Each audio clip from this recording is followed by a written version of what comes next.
Let's get nasty on a Friday. It's a Fast Lane on 101 ESPN with Andrew Marsh, Carey Davis, and Jamie Rivers. I'm Anthony Stalter. 202. Your time check brought to you by Clarkson Jewelers, an officially licensed Rolex jeweler. Cardinals, Cubs tied up 0-0, bottom of the third at Wrigley Field. We appreciate everybody tuned in. We'll keep you updated on that one as Kyle Gibson is on the mound today for the Cardinals in game one of this series. Gibby. Well, we call this a series. It is not a series in the NHL Stanley Cup final.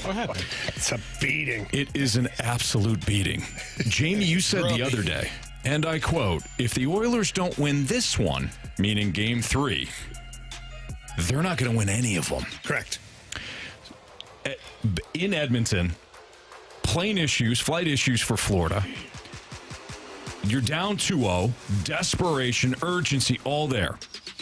And you lose 4-3. And now you're down 3-0 in the series. This one is over. Well, you were down 4-1. And Florida let their foot off the gas a little bit. It was like under 7 minutes. They gave up the uncharacteristic mistake on one of them. It's like you handed them back a little piece of the game. But I thought, there's so many things that the Panthers, from an on-ice standpoint, are doing well. But let's go back to the way you started this. You said flight delayed, they got there late. And Paul Maurice, who you guys know, I absolutely love this guy. He gets to the presser, and the media, of course, ask him about, big delay, and how's that going to affect your team? And, he's like, well, he says it didn't affect too much. He says, I think the coaches put on 7 pounds. I think we all had 12 meals each while we were waiting. Some of the guys are happy because they got to play cards a little longer. Some of the guys are a little upset because they got to play cards a little longer. It happens. He said, but apart from that, he's like, these aren't travesties. He's like, yeah, well, we're fine. Right. And so, that's just the mentality right there of, nothing is going to screw this up for us. And when you get to the puck drop, you think here comes a big push by the Oilers. They did have a big push initially. But the way the Panthers play, it's just exhausting to play against them. It's like having a dog that keeps attacking your ankle as you're walking but never goes away. that annoying dog in the neighborhood, when you walk by every time, it comes right out. It doesn't really hurt you, but it's at your pant leg and it's shaking and it's big enough to where it's disrupting you and you won't let go and you're like, get rid of it and it comes back. That's the Panthers. Watch their forecheck. Watch the neutral zone. The Oilers have no idea how to create offense the way that they have all season long. And remember in the middle of the season when I said the Blues are a rush team. They need to become a possession team. I said, there's only a couple of teams that can get away with it. The Oilers are a rush team. They need to be more possession if they're going to win the playoffs. Mm-hmm. Drew Bannister on these very airwaves said, we need to be a puck possession team because teams that play off the rush don't necessarily win championships. Well, here you are. The Oilers cannot generate off the rush right now. Connor McDavid is trying, man. At times he looks like the road runner out there, but he's all by himself. Leon Draisaitl, where are you? The FBI called. They can't find you anywhere. Witness protection. Ryan Nugent-Hopkins, he's on milk cartons in Canada right now. They can't find him. So Connor McDavid has no help at all, but it's not necessarily due to the players. It's the freaking Florida Panthers that are playing that suffocating style of hockey to a man. Like, not one player is veering off on their own program. And so the structure that they're playing with and their consistency with their structure is limiting the best offensive players in the world. Mm-hmm. McDavid and Draisaitl. Draisaitl is gone. He's done nothing in this series except take a bad penalty. That almost cost him a game suspension. Yeah. So when I'm watching it right now, I joked before the series started, said Panthers in 3. Yeah, we would have had it. Yeah. We would have had it. It might as well be. It might as well be Panthers in 3. It is interesting. Jamie, you had called this. A lot of people like the Panthers, so, in terms of predicting whether or not the Panthers would win the series, that is, okay, whatever. But for you were very specific about it. You said the Panthers, it's not gonna be close because the Panthers are built like a playoff team. Mm-hmm. And Carey, it reminds me of your Pittsburgh Steelers. You guys were built to win in the playoffs. Yeah. The Ravens are consistently built to win in the playoffs. And every time a Miami Dolphins-esque team comes around and we get all excited, all hot and bothered because they're helping us win our fantasy teams, and we're like, yeah, watch the Dolphins. Unless it's January. Right. In September and October, cool. The weather starts to shift. Practices get a little lighter for some teams. Teams like the Steelers and Ravens are still hitting each other each and every week.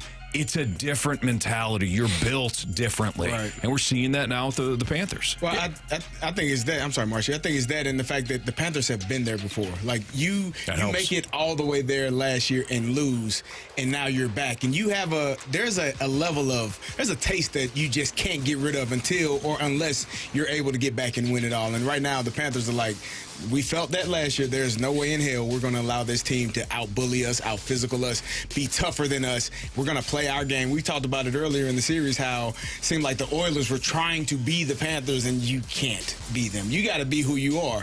And if you're not, and that's what happens when me being the best version of myself still ain't good enough, well, then maybe I should try something different, and it still hasn't worked for them. The Panthers are a much better team. We got a group text, and you all are, which series is more, what did you say? What team is more dominant? Yes. Which team has had the more dominant run? The Celtics or the Florida Panthers? Yes. That's what you said. That's what I was going to say. Because, yes. Both. Both of them. The Panthers are doing what they need to do. The Celtics are as well. But when you are when you're the best player in the world and unable to have any type of success, and as you said, no one around you is aiding in that, it does become frustrating, but you're just playing a better team right now. And when you look at the Oilers and how they're built around, what, two guys, maybe three. You want to throw Nugent Hopkins in there, whatever. When you can find them. When you can find them.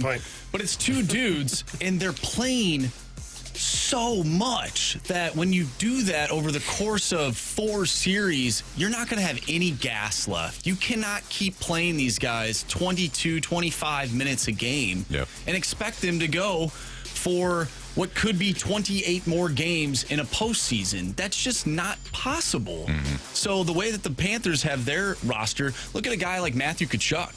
He's one of the best players on that team, and he really hasn't done all that much on the score sheet throughout this series. He doesn't need to, because the guys around him are stepping up and they're making things happen. The Oilers, they're lucky that they've had some depth pieces score some goals, like guys that casual hockey fans have probably never even heard of, because none of their top players are showing up, and I think it's because they have no gas left in the tank. I'm sure they don't. This is about it goes back to what Bill Walsh said. I'm not collecting talent. I'm building a team. And I'm sure a lot of people, whether it's Bill Belichick or Nick Saban or Tony La Russa or whoever, they know that. It's about building a team. And the Oilers credit that. They've made it to, they got over the hump. You tried. They got over the hump. They got into the Stanley Cup final. And their reward is you're not built the way that you need to win a championship. Like, that's just that's the reality. This is not a situation where, like, next year be different. No, this is how it is done. The way that the Panthers have been built, the Lightning, the way they were built, the way the Blues wound up being in 19. Vegas, certainly. Kenny Holland, who was the GM in Detroit for many years, won several cups, 3 in Detroit with the Red Wings. I mean, he knows what he's doing, but he took over a team that was already going down a certain path. And in the salary cap world, there's only so much you can turn a team in a very short period of time. Right. So he had his hands full. But going back to the structure and the consistency, you can always, there's a moment in each series. Look back at the last 3-4 Stanley Cups, okay? There's a moment in each series where the Pat Maroon, you're blanked, happens. Mm-hmm. And it happened the other night in Game 2 in Florida when the Oilers went out of their way to try and be physical, in your face, cheap shot guys, fight guys. I texted Matthew Tkachuk, and I was like, you guys have got them where you want them. And he was like, fish on. Fish on. And that's all I said. Yeah. And I just laughed, like the ha-ha, the ha-ha button. Right. Yeah, that one. But I knew what he meant. Like, they had him. Like, those guys are trying to do things that they shouldn't be doing, and they're doing them because they're super frustrated with where they're at in the series, and they don't know how to change it. Yeah. And so that's why the structure, along with the consistency, you can just keep pressuring the opponent until they break. And when they break, you know it. As a team, you know you've got them. All right, it's Fastlane on 101 ESPN. Still tied at Wrigley Field, 0-0, top of the fourth. Should we do a home run derby pick? Should we? I mean, it's all equal It's at this all point. equal. Some guys might end up... in. Be more. Listen, it gives us something to root for. Yeah, I'm okay with it. Someone's going to get screwed with that bats, though. Well, Yeah. Yeah, because, like, pick wisely. my guy's up right now. If we pick next segment, like, he's already had his at-bat. That's it. Goes into the strategy of it. I'm out. You're out. The leader in the clubhouse okay. doesn't want to take part in it. That's fine. We won't do it Never then. done this before. Why didn't we do it yesterday? That's fun. I was just trying to have some fun. Because Goldschmidt had already hit a home run at that point. That's all. It's fine. Marshy doesn't like fun. We don't have to do You it. guys are fishing for points. That's what you're doing. We're trying to get back into this. It's a tight race. That's why he far doesn't off. want to do it. I'm not far got off. a game I can behind me have right now. It's fine. These Saturday and Sunday games, early Friday early games. I need to catch up.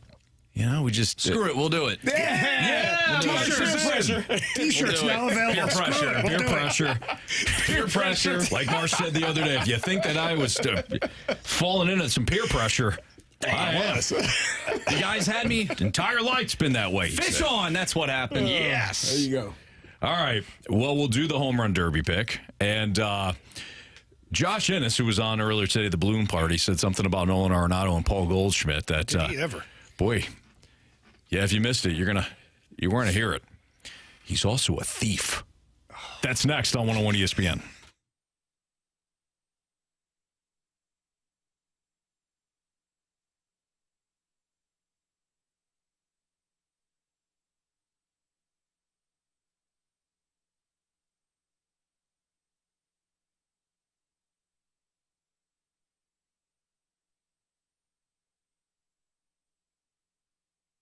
Gentlemen, golf is here, and they got the U.S. majors happening. Got the big one here at Pinehurst coming up. Well, FanDuel, America's #1 sportsbook, wants you to be a part of all of the festivities when it comes to the PGA.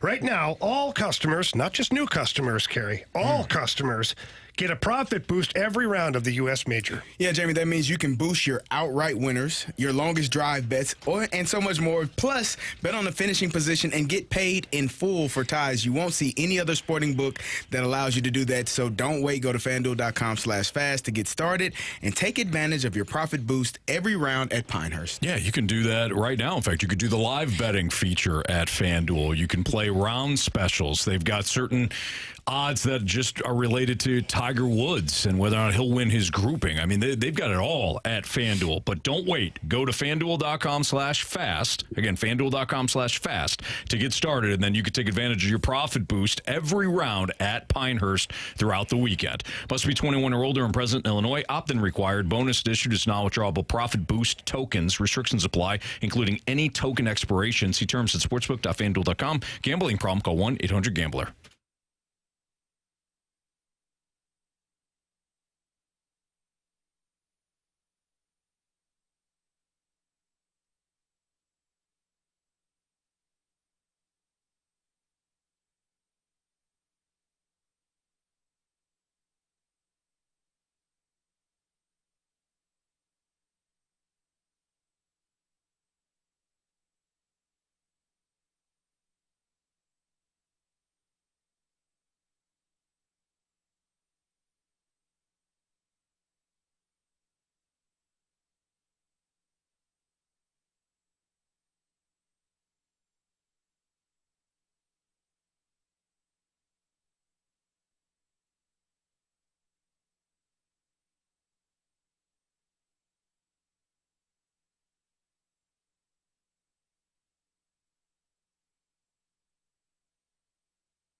So,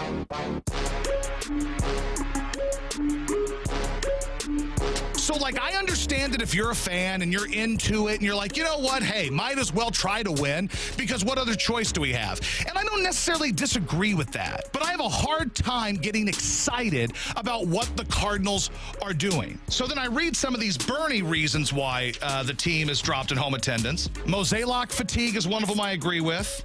Boring baseball and players with no charisma. I agree with that from Bernie. Here's one, though, that I disagree with. The wasting of the Goldschmidt and Arenado years. Well, you know how these years wouldn't be wasted?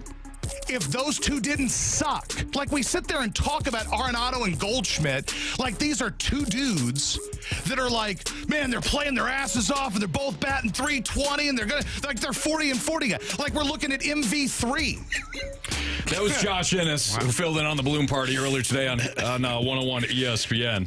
Let's get to my thief part of the tease on this. Now, I haven't said it as blunt as he has, but when we have gotten text messages before about this, wait, have they wasted the years of Arenado? Have they wasted the years of Goldschmidt? Regular listeners know I have said, why are they excluded? If you're not winning and you're the top players, I don't care if you've won MVPs or not, you're not excluded. You're part of it. I don't think you could just say they've wasted those years. Unless you're an MVP every single year and you're dragging the rest behind you, you're part of that. This year, you're part of that. Last year, you're part of it. But Josh, again, a lot more blunt, and he's not wrong. He's not wrong at all. And I hate to say it because people look back and say, well, Goldie won an MVP and the Gold Gloves and the Silver Slugger for Arenado. He's been a really good Cardinal. All that stuff. But what have they won? Have they even won a playoff game during both of their tenure? No. That's not good enough. And it's not all on them, but again, they shouldn't be excluded. What are their numbers in October? Oh, boy. I don't know for the Cardinals? Yes, only with the Cardinals. That's all that matters for me right now. I don't even know if they got to October with the other teams. Let's just be honest. Maybe the Rockies 1 year. Sure, I don't know. But I do know that when the stage has been the biggest, they have not been the biggest stars. Now, are they the sole reason? No. You didn't have any pitching last year, and, well, not just last year. A couple of years you really didn't have the pitching to do anything. Mm-hmm. But it didn't matter because there was a series where, I don't know, they could barely put runs on the board. And that's not on the pitching. No. It's not. I mean, there's a couple of times you have just failed miserably when it comes to the postseason runs, postseason offense. The one thing that can't be overlooked is that because you have Arenado and Goldschmidt, we talked about it yesterday, it's somewhere hovering between the 55 to 60 million mark on two players. You're handicapped with that as part of your, that's why you can't go get bigger players or another guy, because that's a lot of money for two players. Yes, it is. Correct. And if they're your highest paid player, we say this time and time again, when your highest paid players aren't playing, so I think it's somewhat a bit unfair. Because 2 years ago, they were 1-3 in the MVP votes. How did that go in the playoffs? Let me finish. I'm just wondering, Carey. The reason why I say it's unfair, it's not on them, especially on Goldie. He's getting older. So when you he's still cashing that paycheck. Well, that ain't so. Every year that goes by, he's still cashing that paycheck. Hey, you just talked. Should he give some back, Carey? You just talked to Alexander Steen. You're 49. You said yesterday, hey, if you need a 49-year-old defenseman, I'm here. Are you going to turn it down? Whoa. Are you going to turn it down? You don't think I could perform at league minimum? Do you think you're going to turn it down? I didn't ask for $35 million, Carey. If they did give you 35, are you turning it down? Yeah, I'm not worth that. Hell yeah, whatever. I'll go take it. And I ain't never skated in my life. But you're using a very dramatic comparison. I'm just saying. If Goldie looks as old as I do and perform, and then we're really in a bad spot. No, I'm saying if that money is being offered to you and no one says anything, why would you say, you know what, Mo, I'm really not performing at the level that I should. We're having two different conversations. Take half of this money away and allocate it elsewhere. We're having two different conversations here. One, with what you're talking about, you're right. Yes. You're right, okay? But what I'm talking about is, let's just go to the best players. Who is the best player who was the biggest difference maker on the Pittsburgh Steelers when you won your Super Bowl? Ben, how much was Ben making? He's making a lot of money. Oh, he was worth every penny because he won. Correct. Now, there's other guys that didn't win and made lots of money. What I'm saying is if Ben started stinking and they kept him out there, that's on the damn coaches. That ain't his fault. Well, no, but we just saw it a couple of years ago. Ben could barely move around the field, and Pittsburgh didn't have another quarterback. And they didn't. That ain't on him. No, but that ain't on him to say, you know what, I can't throw this ball 35 yards. Who the hell are the Cardinals going to throw it there? That is the question. So I can't blame the player for being paid X amount of dollars. No, but I can blame him for underperforming when it matters most. But I'm not going to be mad at him about the money that he's making. Okay, so let's pretend everybody's playing for free. It's a kid's game. Everybody's loving it. Okay? Then that's on the ownership and the management and other people to say, you, sir, aren't playing at the level. We need to replace you. But that's not because they're not playing at the level, what are you going to get for them? I'm not supposed to tell you, I'm not good enough right now. You should sit me down. The hell with that? You figure it out. That's what you get paid for. I get paid to play. But, Carey, they're the cornerstones of the team. There has been several times, I know this for a fact, a couple of years ago, I forget what series it was, but Goldie was at the plate with runners in scoring position in a playoff game, and he grounded out. I'm sure. He grounded out. I'm sure, yeah. I recall Why the hell do you have him then? You might put Michael Ciani in that spot. He's going to do the same thing. Well, he's gotten paid for his regular season performance, playoff. Had many of them. Hadn't had much success, but I thought Anthony was looking for the numbers. But either way, regular season, I've got some of them. He's done a great job. He's really good at that. Yeah, he does a good job. I appreciate it. You're welcome. What do you have? October numbers for Goldie? Or Show us Reggie Jackson, please. That's going to be a little different. That's the cherry picking of the numbers. Mr. October. So Goldschmidt in that 2022 postseason, that was against the Phillies. He, in 7 at-bats, he hit, you guys want average? Sure. Just calculate it real quick. 0. That's awful. 0 for 7. What do you got to say now, Carey? He was hit by a pitch. So his own base percentage was higher than 0. 125. There you go. It's better than nothing. No, it isn't really. Not much. He did have a hit against the Dodgers and 2 walks in the wild card loss at 3-1. 3-1. That's 3 at-bats. Yeah, it was just the one game. That's all they made it to. 2020, this was the COVID year. This was the Padres series. They did win a game before dropping 2. He had a good series.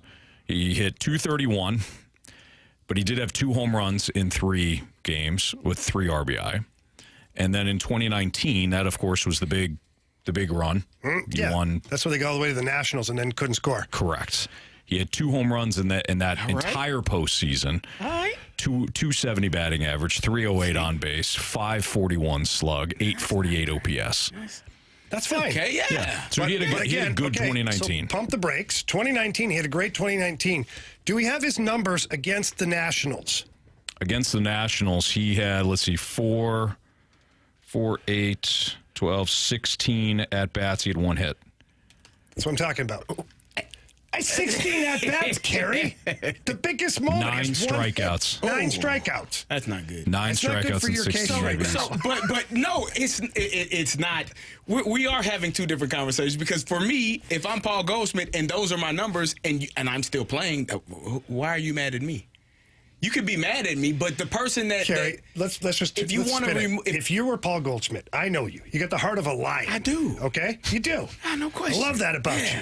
But let's isolate that. Then. I would be frustrated. You are Paul Goldschmidt. Mm-hmm. You're brought in to get the team to the next level. Yeah. You get to the biggest moment, which was the NLCS.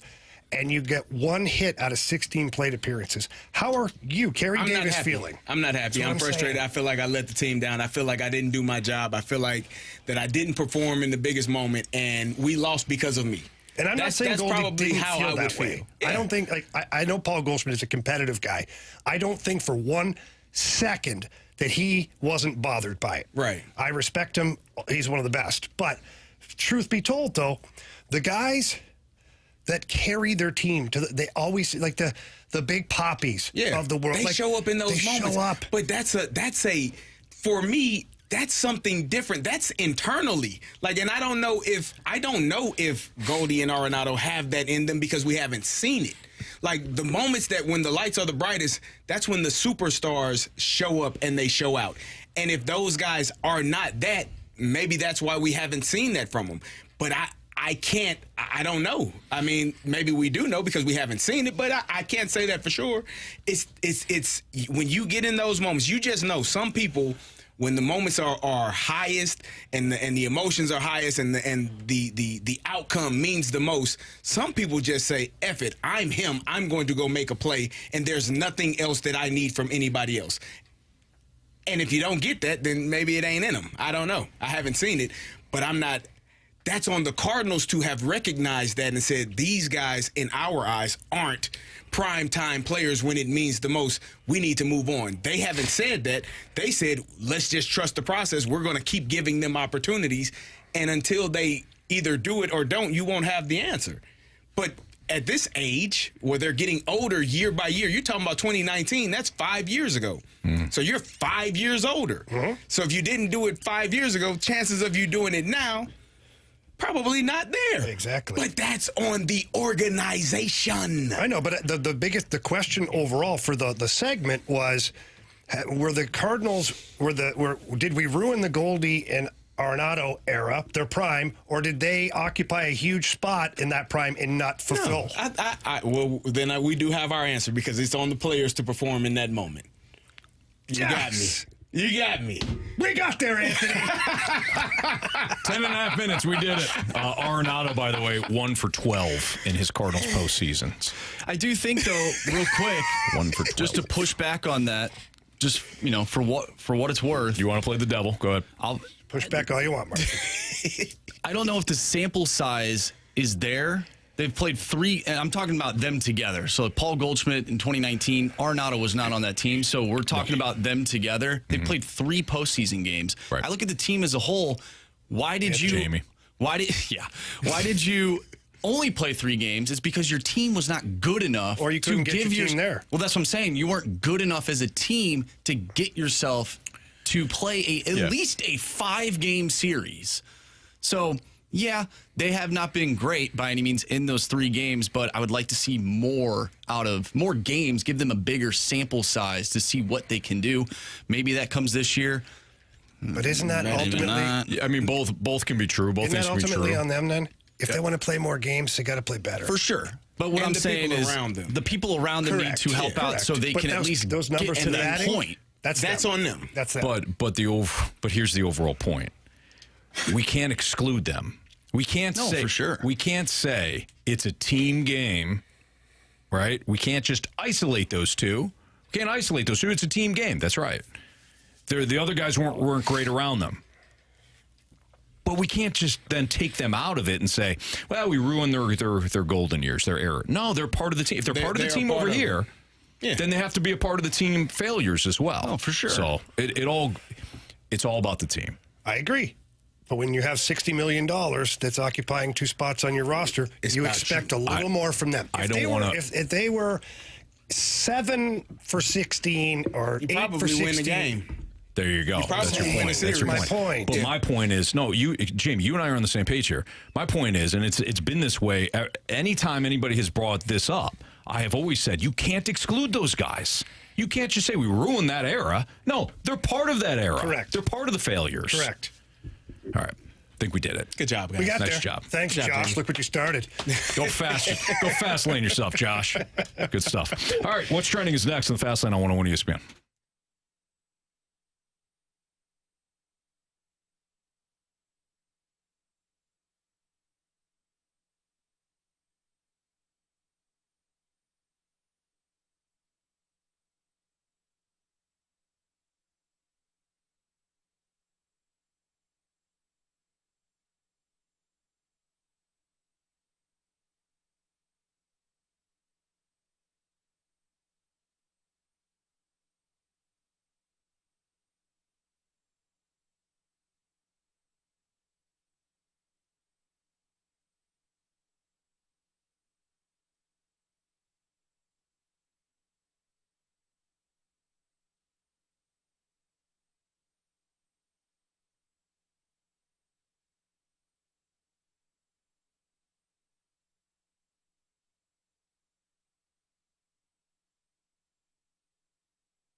101 ESPN Sports Center. I'm Andrew Marsh. It's time for a Sports Center update driven by Johnny Londoff Chevrolet and Johnny Londoff Autoplex. The Cardinals are taking on the Cubs right now. A 0-0 game in the top of the 6th inning. We'll continue giving you updates on that one as the game rolls along. Last night, the Florida Panthers defeated the Edmonton Oilers 4-3. They now take a 3-0 series lead, one win away from winning the Stanley Cup. The Boston Celtics are one win away from winning the Larry O'Brien as they will take on the Dallas Mavericks tonight. Game 4. We'll have it for you right here on 101 ESPN. Pregame starts at 6:30. Coming up next, we have What's Trending. I'm Andrew Marsh, and the Sports Center update is driven by Johnny Londoff Chevrolet and Johnny Londoff Autoplex. See them at londoff.com. Chevy, together we drive. Are you kidding me?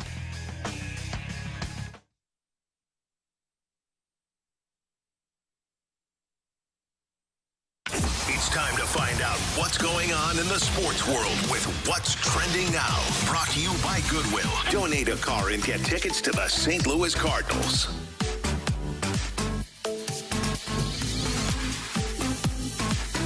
Welcome back to the Fast Lane here on 101 ESPN with Anthony Stalter, Jamie Rivers, and Carey Davis. I'm Andrew Marsh, and it's time for What's Trending.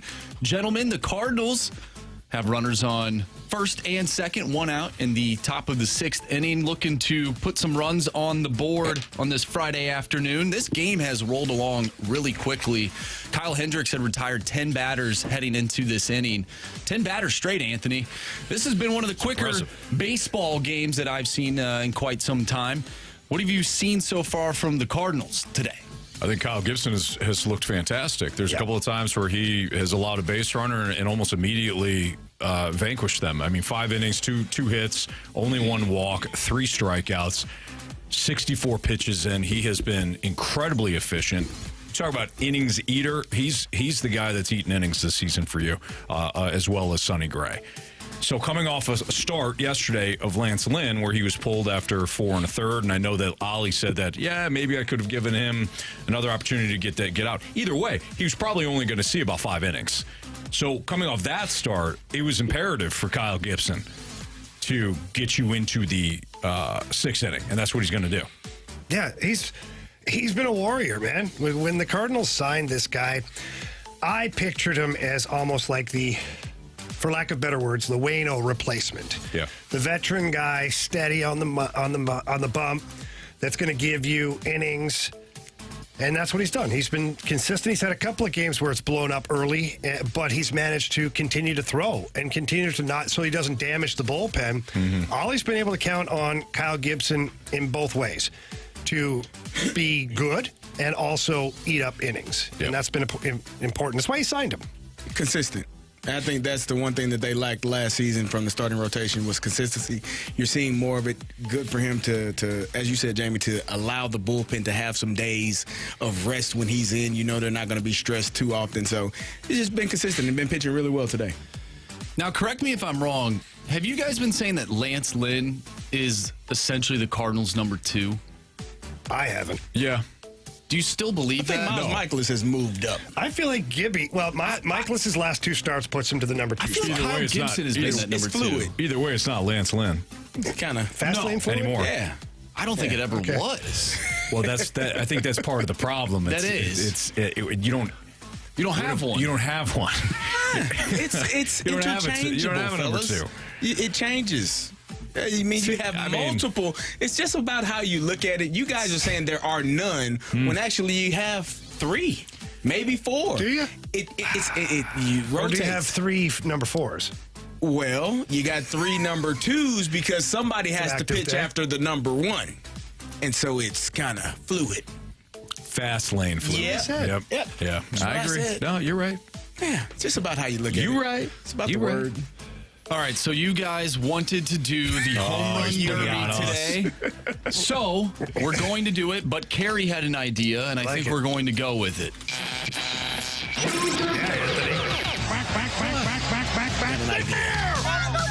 Here's an idea. Shocker. Goldschmidt and Arenado. Home run. back-to-back. What are you trying to say, Jamie? Oh, exactly. You know exactly what he's trying to say. I hate being proven right. No, you don't. First and second, one out. You got Goldie and Arenado up next. Well, you know what, Jamie? No They runs. shouldn't be batting third, fourth, or fifth. And that's what Derek Gould was trying to get out the other day. You guys don't believe. It's just pretty evident that is the reason why these two continue to struggle, is because there's not enough belief in here. That's on us. Do you remember when He's Santa right. Claus and his sleigh crashed in that documentary? He crashed right in Central Park, and all there those wasn't enough Central kids Park because people Rangers weren't was after. believing. They didn't have No one Christmas believed in it. We had to movies, sing. We Yeah. should sing the seventh inning stretch when it comes up. That's a good point. It's a real good point. If that documentary had taught us anything, it's that. Yes. And syrup goes well with anything. It really does. But Jamie already knew that as a Canadian. So. It's true. Do you mix guys it know with the four main food groups? Not off the top of my head. I do know that they covered that in the documentary. Yeah. So it's candy, Yes. candy cane, Oh. candy corn, Yep. and like you said, Anthony, syrup. Syrup. Yep. Maple syrup. And you can keep the candy corn. So I like candy corn. I like candy corn Oh, too. you Gary. too. it's underrated. It's like Nickelback. Are you Some all people don't serious? like it. Why do you Others hate- do. They If won't you admit it. eat candy corn, I will judge you. I do. You're at the this only one point. that doesn't in this room, Well, Carey. then hell, I'm the oddball man out. You said But it. I think the text line would agree with me. No, they don't. They love You candy act like corn. candy Black corn. jelly beans. Candy corn I is like like black nickel. jelly Oh my beans. God! it is. And black People licorice. love to eat it, but they don't want to tell anybody. Black licorice. It's like riding You a don't like moped, jelly beans? Anthony. I don't like the It's black not jelly cool, beans. but it's a lot of fun. Yeah. All right. Anyways, I think maybe some people agree with Carey's idea of the home run derby. Yeah. We're going to pick bench players today, Yes. which helps us because if one of them hits a home run, we get 10 points. That's correct. Is it 10 So- points? Oh. That was 10 points. 10. Whoa. I thought it was 5. I thought it was 5 too, but 10 is Oh, I fine thought it by was me. 10. No, didn't you? 10. Carey, I think we moved it up to 10. Yeah, we moved it up to 10. Okay. Okay. All right. There'll be somebody happy and All right, so somebody Marshall, you very... get first pick. So 'cause- I'm going Matt Carpenter. Okay. Oh, gosh darn it. I'm going Freddie Fermin. Jose. That's going to be tough. Did he already play? Plays for Kansas City. Oh. No, I don't think Jose Fermin is big. No, yes. I'm kidding. Freddie for me. Don't does play joke. for Oh, I'm Kansas. next. I apologize. I'm next. Give me... you all left me the one. Give me the Crawdaddy. Brandon Crawford. Yep. Big fella. Gonna drive one out. I don't even think I have a choice, but I got to take Siani, right? I didn't even think of that. Herrera's in the lineup. He is. Pahis is. Pahis There's is. got to be somebody who didn't play because Carlson. Oh, no, it's Siani. It's Yeah, Siani. Siani. Yeah. All right, let's go Siani. That's a hell of a bench. Yeah. Let's root for extras, and Siani gets in as a late defensive Crawdaddy. replacement. I just hope the Cubs throw a lefty on the bump next. That gives my guy a better chance. Very true. Yeah, wind is blowing in today at Wrigley Field. There might as well be a fortress just going straight up in the outfield. Anytime the wind is blowing in, like significantly at Wrigley, forget So it. you're saying there's a chance. Especially for a lefty. You see how many people I are just said it agreeing 'cause about the it's- candy corn? Yeah. Yeah, it's all your family members. Yeah, well, they know. Hey, what? Love candy corn. Nah, the See? one I see is candy corn is nasty as fast lane here. I'm not saying I'm like going out of my way to get candy corn, Sounded but, like but if it's on the table, I'm good with it. Norman Bates ate candy corn. But that tells me So? everything I need to know. I You mean, didn't think that before? Nah, I did. Yeah. Yeah, see? I'm okay. You're not surprised. I'll pass. tell me Norman Bates didn't have some good ideas. Never mind. Loved his mommy. Yeah, he certainly did. Kept her around for a while. Oh, you guys. Careful in the shower. When they say you're a mama's boy, you think Yeah. they're really talking about Norman Bates? Anyways, all right. We got an interesting text from the 314 talking about the two playoff series that are going on right now, and an interesting hypothetical that we wanted to get into. That's next on 101 ESPN.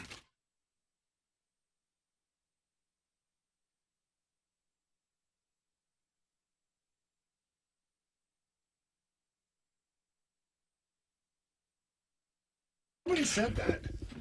Auto Center's Nissan Herculaneum is the spot if you're looking for a new ride. You want to make sure that you head out there. They have over 700 vehicles all in one location. We're talking about new Nissans and pre-owned vehicles. And if you check them out at AutoCentersNissan.com, you can check out the different pricing, the different models. And then when you head down to Herculaneum, you can take advantage of the massive price discounts. We're talking about $20,000 off, no payments for 3 months, and no down payment available on select new and used inventory right now at Auto Centers Nissan Herculaneum. All current Nissan specials and incentives are eligible for any hail-affected new Nissan. You can stack up the discounts and save thousands, all at Auto Center. Select new Nissan vehicles are available at 0% APR of up to 60 months. And as always, financing options for everyone that walks through the door. 30-day return, 30-day new car return promise. Within 30 days, if you want to bring the vehicle back for any reason, they will refund your money back to you. And the complimentary lifetime warranty on new Nissans and eligible used vehicles, and the complimentary one-year maintenance on new Nissan purchases. It's all available at Auto Centers Nissan. So check them out in Herculaneum or online at AutoCentersNissan.com.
It's a fast lane on 101 ESPN. We got a very interesting text message from the 314. We were talking about the Oilers and Panthers series, and then, of course, the Celtics and the Mavericks.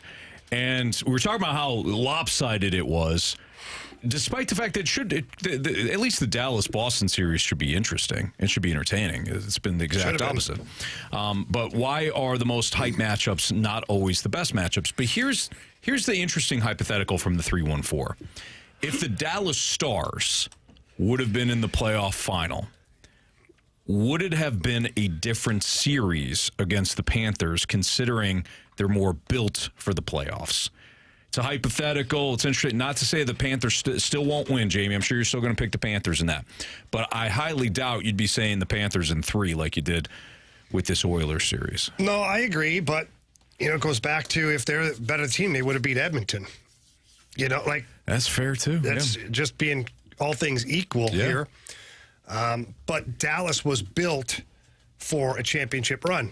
Big bodies, good defense core, good goaltending. Unfortunately, Ottinger in that series against Edmonton was under a 900 save percentage. That's just not going to cut it. Right now, Bobrovsky is like at a 982 save percentage for the finals. Yeah. It's ridiculous. It's ridiculous. So there's your contrast. Right. And what's he facing, like 13 shots a game? No, Edmonton's... Last night was a lot. Yeah. Game 3, I know he didn't. Or, sorry, Game 2. Game 2, it started off slow. They still ended up with like 17 or 18 shots, All right, which guys, is not I was wrong. Hey, No. listen. Hey, the Finches were a bad idea. I get it. They were, a little bit. Some of them may have had salmonella. Yeah, great documentary. Dallas was probably built better to play against the Florida Panthers, especially with some of the guys that they had up front. The Jamie Benns of the world. Like, that's a big, heavy body, physical guy. Yeah. But you didn't do your work. Mm-hmm. You didn't beat Edmonton. You had them on the ropes, too. Literally had them on the ropes, and you didn't finish it out. So forget it. All right, so here's the other part of the hypothetical. If it wasn't the Dallas Mavericks against the Celtics, Timberwolves, Nuggets, would we have seen a different NBA Finals? I think, in boxing, they say styles make fights. And so the styles of the Oilers and the style of the Mavericks don't make a good fight for either one of their opponents. Like, it's not matching up very well. I think the Nuggets would have been a really good matchup for the Celtics. It would have been an exciting finals to watch. You got a superstar in Jokic that no one can stop. They had more Jamal Murray. They got a little bit more depth than what the Mavericks have right now. And I think it would have been a better fight. Right now, watching the Mavericks, they look out of sorts. I was texting with a texter yesterday who was backing Luka in his performance. And if you're a superstar of a team, you cannot foul out with 4 minutes left of a 3-point game that you're losing and your team is already down 2-0.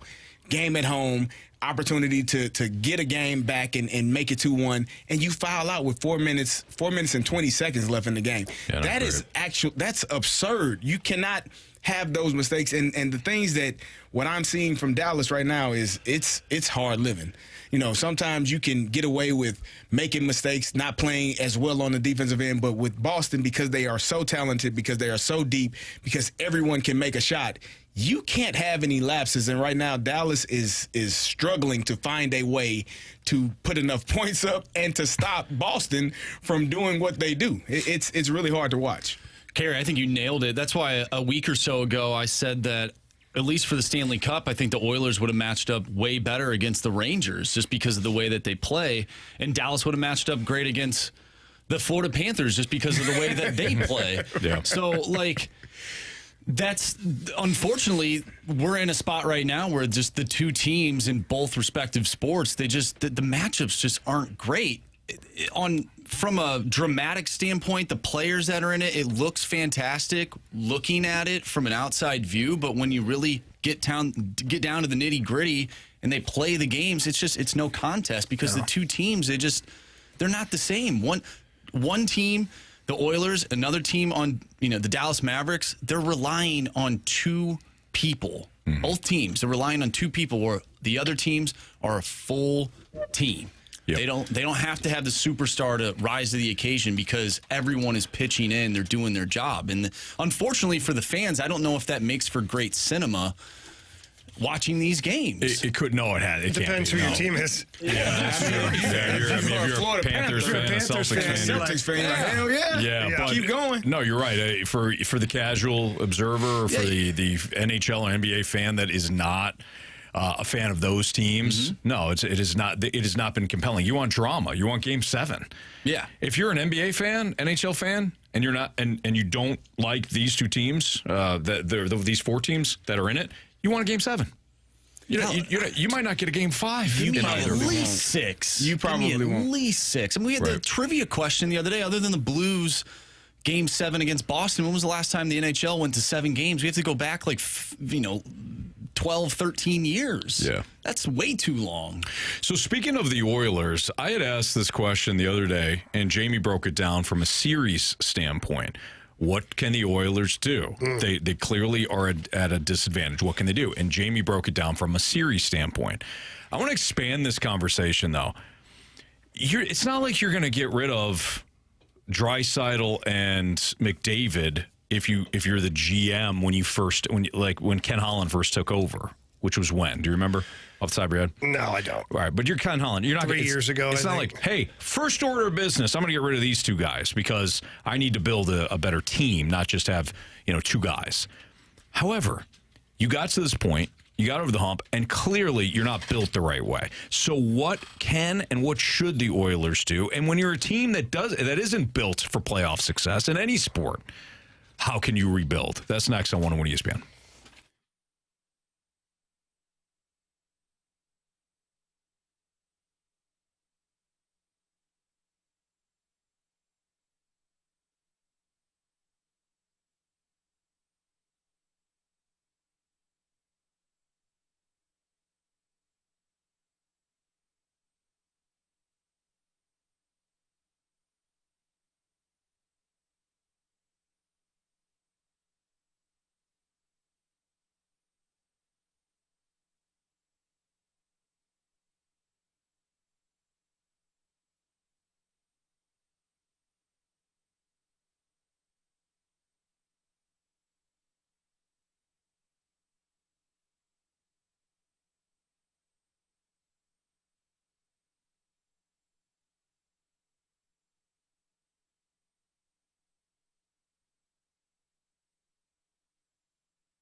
still tied in the bottom of the 7th. Kyle Gibson is working now in the 7th. He's had an outstanding start for the Cardinals. It's 3:01. Your time check brought to you by Clarkson Jewelers, an officially licensed Rolex jeweler. Carey Davis, Jamie Rivers, I'm Anthony Stalter.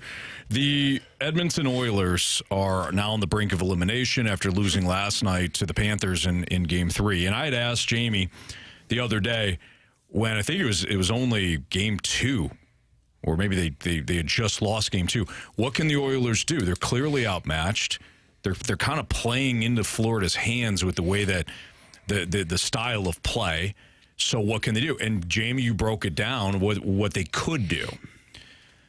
I want to expand this though. You're a GM and you're now in charge of building or in charge of the Oilers roster. Yeah. If you know that this roster isn't good enough to be a cup roster because of the way it's built, you're too reliant on only a handful of guys, McDavid and Draisaitl being the main. And if somebody like Draisaitl, like he has in the series, he's disappeared, what can you do? So if you know that the roster isn't good enough, isn't playoff built, what's your first order of business? I know it's not easy. I'm not asking you. For me, it'd be easy. I'm Ken Holland. I'm the GM of the Edmonton Oilers right now. When you stepped in 2019, it's not like you're going to start trading your best guys. No, and you were 23rd in the NHL. Right. And now you've gotten to a conference final, gotten to the playoffs, got to a Stanley Cup final this year. Like, things have been good. Yeah. If I'm Ken Holland, this offseason, I'm resigning. Wow.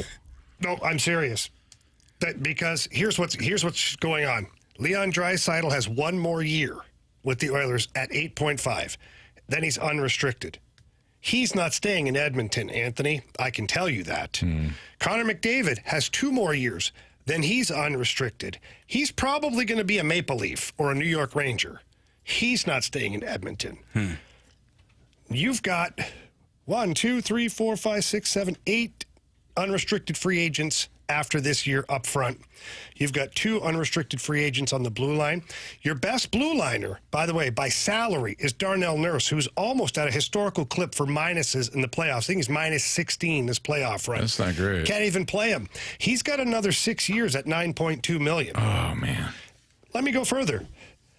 Your goaltending situation. Jack Campbell, who, by the way, left your team in November because he was so bad that you couldn't play him anywhere, even in the American League.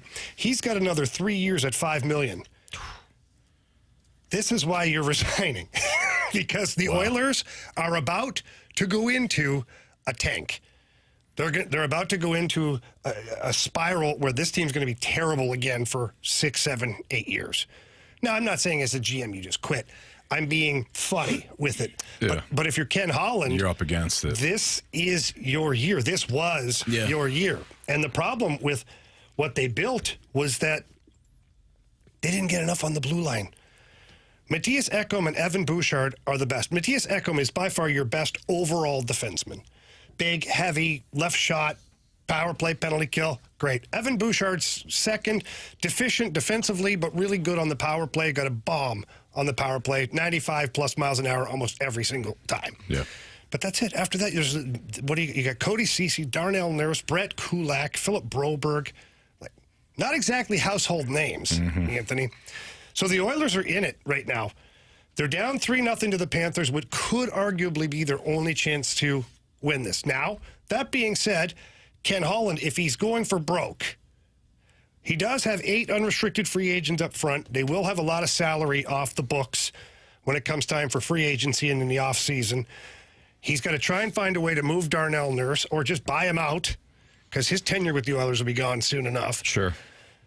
And then you try to capitalize on Draisaitl's last year as a star player in Edmonton, and it'll be McDavid's second to last year, and you just try to load up, go for broke, and you don't care about the following year or the year after, because after that, McDavid and Draisaitl could both be gone. So you get rid of those draft picks, those young prospects, you bring in guys where teams are willing to eat 50% of their salary, but you give them a first rounder, you get a top 4 defenseman, and you just say, boys, Is it? this is our last shot. Yeah. Good luck. Yeah, I was going to say, I thought looking at how many unrestricted free agents they have going into next season, we talk about windows closing. It feels like the window is you're going to have to kick this thing in to get it to open back up after this season. But your point of just going all out this offseason and trying to figure out, getting some guys, maybe trading some players, draft picks and things of that nature to get players in and giving it one. But you're in a win or bust situation if you 100%. Do that. Like, you're in it right now with the amount of free agents that you have. But if you do it again and trade off draft picks, you have to win a championship or you're not going to get anything in return for the next, like you said, 5 to 6 years. It's going to be in a lot of trouble for this organization. So I just figured something else out, too. Just look quickly. Text line reminded me. I love their participation, guys. Always help out.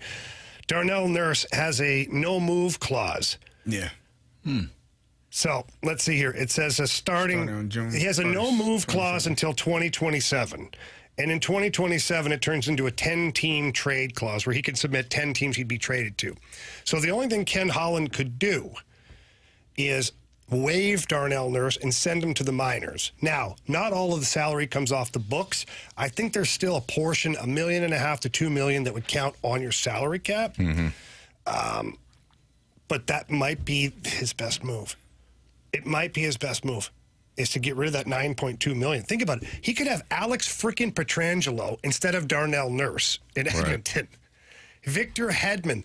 You name a number one defenseman in the league, not Makar or Quinn Hughes or one of those guys, but they could have them for $9.2 million.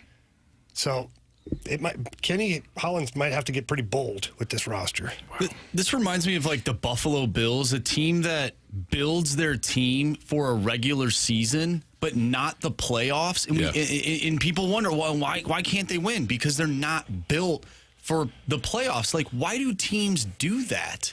Like, what is the philosophy behind that? Do they just think, oh, if we just get in, anything can happen? Like, I think of those Cardinal teams, they weren't great in the regular season, but I feel like they had those pieces that were built for a championship run. They had injuries, right? That played a huge factor into both 2006 and 2011. No way. Pages. No way that guy just went deep. Pedro Pages just Pages. hit a go-ahead solo home run, first home run of the season at Wrigley. Wind's blowing in my butt. What, did you see it? It barely hooked got into the basket gloves. there. Yeah. The catchers wear the yellow gloves. They go deep. This is the top of the eighth, by the way. He just broke a scoreless game, a scoreless tie. Good for him. Pedro Pages. Way to go. Wow. Got into the basket at Wrigley Field. No, it is. Marsh, you're right. It's the Bills all over again. It's what we've talked about. But you ask a really good question. It's, okay, so why then? Why do they still do that? Why do GMs still do that? In my opinion, when you have a young, inexperienced GM and you're sitting there and you have a high draft pick and the flashy wide receiver that everybody loves is sitting there, and you can go to the press conference and say, look at this. Look what I just did for my quarterback.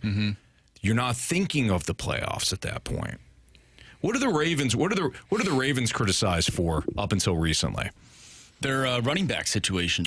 Running back, but they're banged up. But how about wide receiver, too? Oh, yeah. Never have a wide receiver. Never have a wide receiver. Didn't need a running back. He had Lamar. He's not a running back. He's a quarterback. 2-time MVP. Don't you watch yourself. Disrespect Lamar Jackson that way. It's one thing to do it for Kyler Murray. It's another to do it for Lamar Jackson. And Justin Fields, you could be all over. But guys, he was one of the highest rushing quarterbacks 2 years in a row. Well, listen, that's because don't care. They only care about numbers. They don't care about numbers.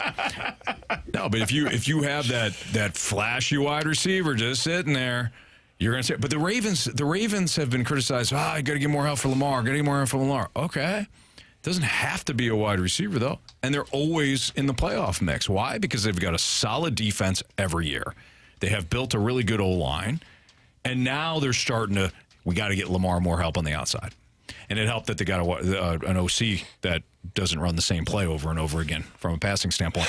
But for the Bills are just now, okay, we can't win this way. So why don't we look at assets that we can get rid of? And they got criticized for trading Stephon Diggs. But if they build a play, Carey was one of them. But if they build a a team that is more sound defensively, good O-line. I think they'll be back in the playoffs, and they won't need Stephon Diggs as much. And I think it really boils down to the mindset of a team heading into the season. Paul Maurice talked about it. That team in the Florida Panthers have been building for this moment, dating back to last offseason. Right. Before that, even before they were the that. President's Trophy winning Probably last team. January when they made that flip, they started to push, and then they made their way to the Cup last season. Right. So hear me out. Andrew Burnett took over for Joel Quenneville after all that stuff broke down in Chicago, and Quenneville resigned. Andrew Burnett took over the Florida Panthers.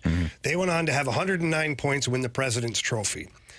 They didn't bring back Andrew Burnett because Zito felt like the team needed to be different in order to win. Sure. So he went and got Paul Maurice, a veteran head coach. And Paul Maurice laughs. He goes, yeah, they handed me a 109-point team. I gave them 95 points the next season. So apparently I wasn't doing my job. But that team needed to come together. They added Matthew Tkachuk, a couple other pieces. And Marcy's right. In January that year, that's when Big Walt said they're soft. Yeah. When Big Walt got put on suspension by Matthew from talking to media. Big Walt said, yeah, this team can't do anything. They're soft. He was right. He was 100% right. Yeah. But nobody wanted, like, your son doesn't want to have you say that about his team. Of course. Yeah. But then Paul Maurice and Matthew Tkachuk and Radko Gudas and all these guys started to push back. Like, we're not soft. We're a tougher team. They added some pieces. And last year got them right to the final. Not enough. Vegas was just better, bigger, stronger. This year, they came back with vengeance, and this is what's been happening. Some former Blues tear down organizations. No. Yeah. Not their specific organization, but just other ones. organizations. Yeah, I know. Like one that maybe relocated recently.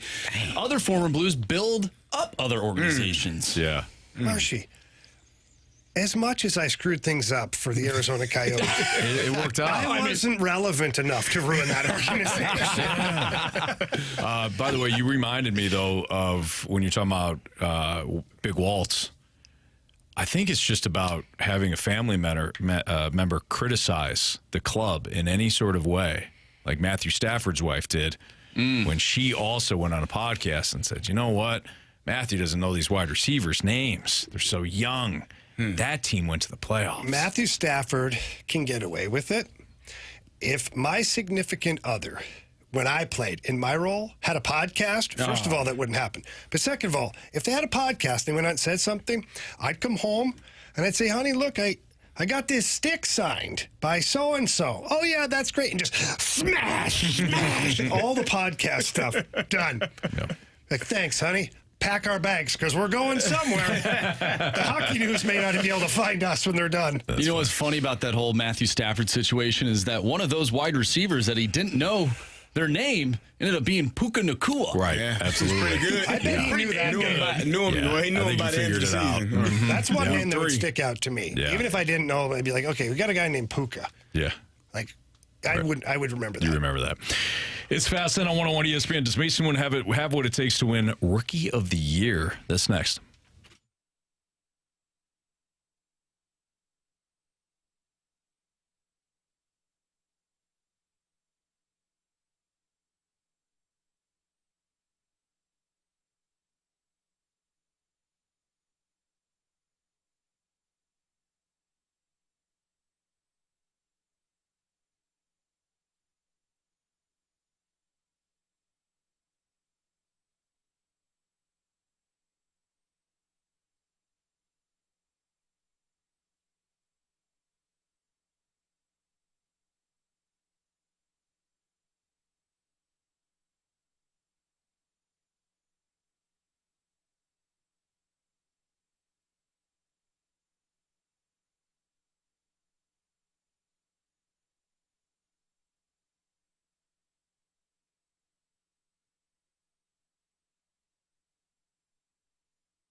we have your chance to score a pair of tickets to see Def Leppard and Journey with Cheap Trick on July 6th at Busch Stadium. What a show that's going to be. No kidding. Absolutely. Yes. You going? Yeah. Yeah, you are. I'll be there. You can't have these free tickets, Jamie. What? Yeah. No, What if these I are get for the our question listeners. right? Doesn't matter. I can text in. We have. They're going to ask Why for are you. you not helping me? I'm just saying, I don't think it works that way. I think he's trying to be a good friend. Carey's trying to be a good friend right now. Just to Go ahead, try. Let's see. Is he a Let's see good if you get friend? picked. A good friend supports you even when you make bad decisions. You know what? You're right, Jamie. An even better friend is the fall guy. Very true. Yeah, it's a good call. You know what? You got me. Tickets are now on sale for the concert, or you can win free tickets by being the 101st texter to our Air Comfort Service text line at 314-399-9646 to win the free tickets to the show. You can find all the ticket details and a bonus chance to register to win free tickets to Def Leppard and Journey at 101ESPN.com and on your 101 ESPN mobile app. A Cub player just got nailed at home plate. At home plate. Yeah. Well said, thank by you. the way. Yeah. I don't know who it was. It was Gorman. Threw him out. Gorman nailed him at home plate. Good. Got him. Infield in. So the infield was drawn in. Through a strike. Gorman threw a strike to Pajes, who right now is the hero. He's got the home run. Cardinals up 1-0. And the Cubs had a runner at third with less than 2 outs. Oh, boy. And he was just absolutely drilled by Nolan Gorman at home plate. Nice job. Did he look safe? No. Marsh, don't put that in the atmosphere. He tagged them up around his bicep. And now they're taking a whole lot of time. Gives the Cubs quite a bit of time to look at it, guys. He must know. Anyways, so if you have the correct answer to the question we're going to throw out there, you can say, what's the question? You can go to trying to get to the text line 314-399-9646. So there was a we got distracted talking. There was a very, very popular TV series that ended with the song. Go ahead, Jamie, sing it for everybody. Don't stop believing. What was that TV show? So the entire series ended, and then this song played. What is the TV series? Again, I couldn't text in. no. Maybe once I see it. Well, I bet after you see it, After you see the answer, you'll know it. It'll refresh my memory. Anyways, that's your way to I'll win. know it after you tell Def me. Leppard and Journey and Cheap Trick tickets. Pretty much. All right, Masyn Winn. Does he have what it takes to win Rookie of the Year? Here's some stats. And Carey, I'm sorry, but I know. These are stats you may We'll like. take those. MLB Network stats. Masyn Winn has been taking off. Average 302. That is first among rookies with a minimum of 100 plate appearances. So 302 average, first for Masyn Winn. 62 hits, that's second. RBI, 24, that's fourth. On base percentage, 350, which is second. Total bases, 89, which is tied for first. Yeah, I think Masyn Winn has what it takes right now to win Rookie of the Year. He's got to clean up the defense, clean up the errors. But from an offensive standpoint, he's absolutely right there. He's a player that flashes, that pops, that when you watch, you know something, you feel like something special is going to happen. And we didn't expect him to be this good at the plate. We thought that, the cannon at shortstop would be the one thing that would get our eyes to him and watch him all the time. But the fact that he is performing well at the plate, doing such a great job, these numbers are also showing that he's been fun to watch. I was listening to BK and Ferrario on the way in and just talking about where would this team be without him right now. And he's the thing I love about it, because I complained so much earlier in the season about, why is he still batting seventh? Why do they have him in the 8-hole? He has worked his way to be your everyday leadoff hitter and should not be moved from that spot from here on out the rest of the season. He has done a great job. He gets on base. He puts pressure on opposing pitchers and catchers because he can take a base if he needs to.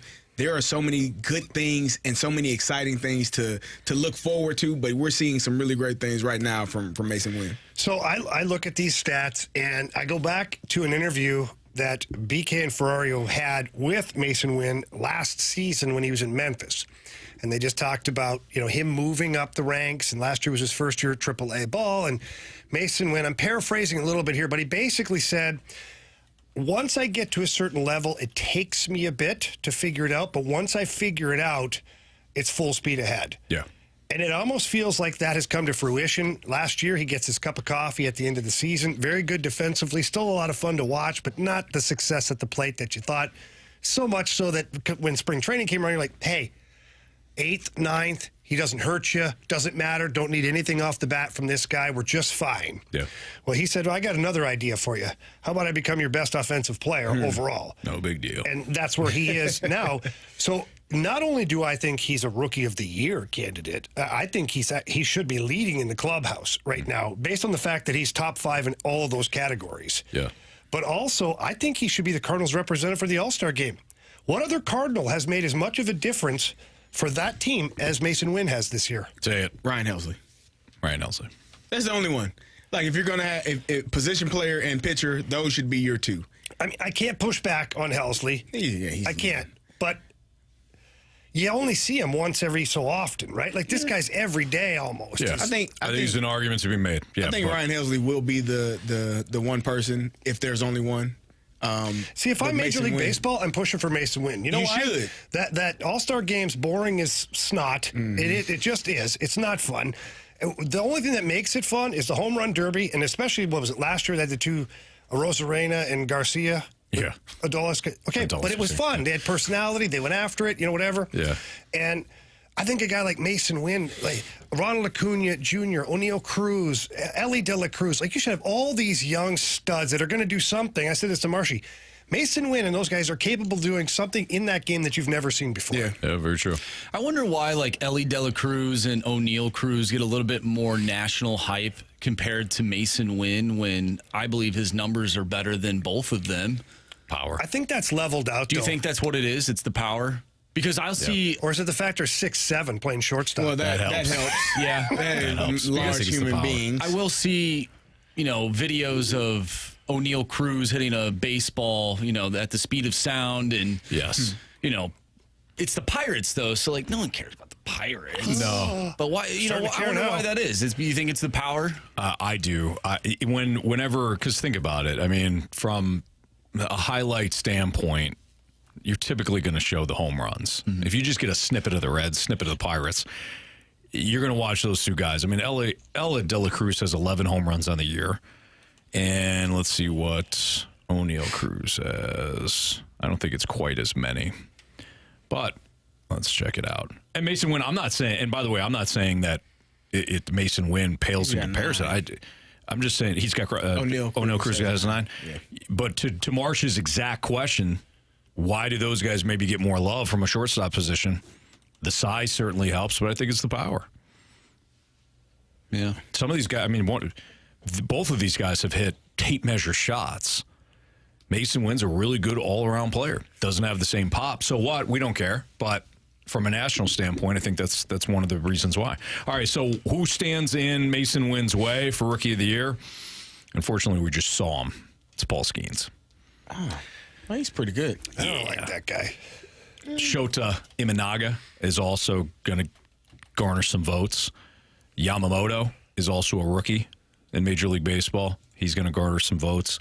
Joey Ortiz from Milwaukee. Jackson Merrill of the Padres, who just hit a couple of home runs, whether it was last night or the night before. He might garner some.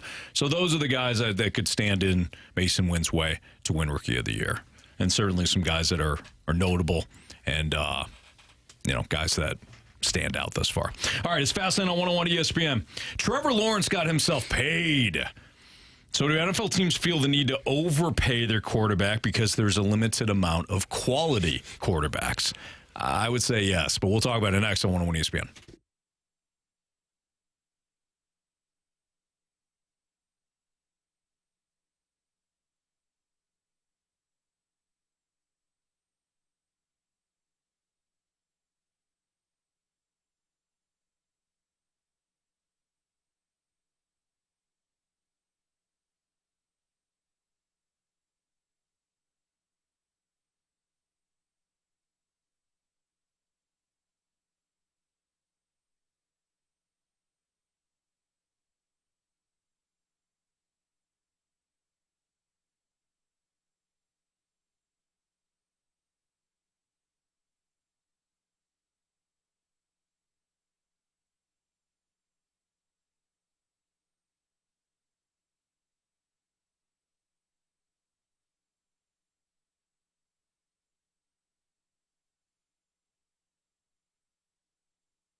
101 ESPN Sports Center. I'm Andrew Marsh. It's time for a Sports Center update brought to you by Saliga Heating and Cooling. The Cardinals currently lead the Cubs 3-0 in the top of the 9th inning. We'll continue talking about that game as it wraps up here shortly.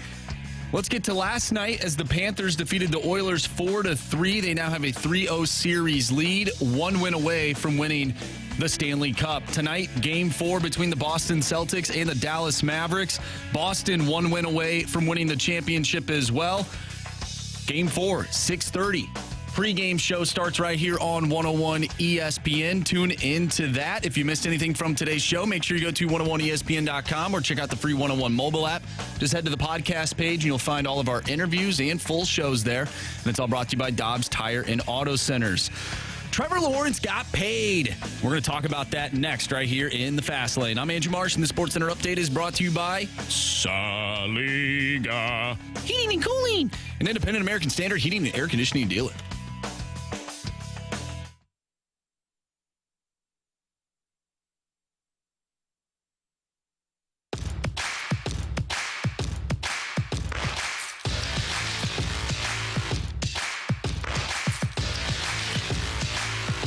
It's a Fast Lane on 101 ESPN. So Trevor Lawrence, as Marsh just told you in the Sports Center update, yeah, he got absolutely paid.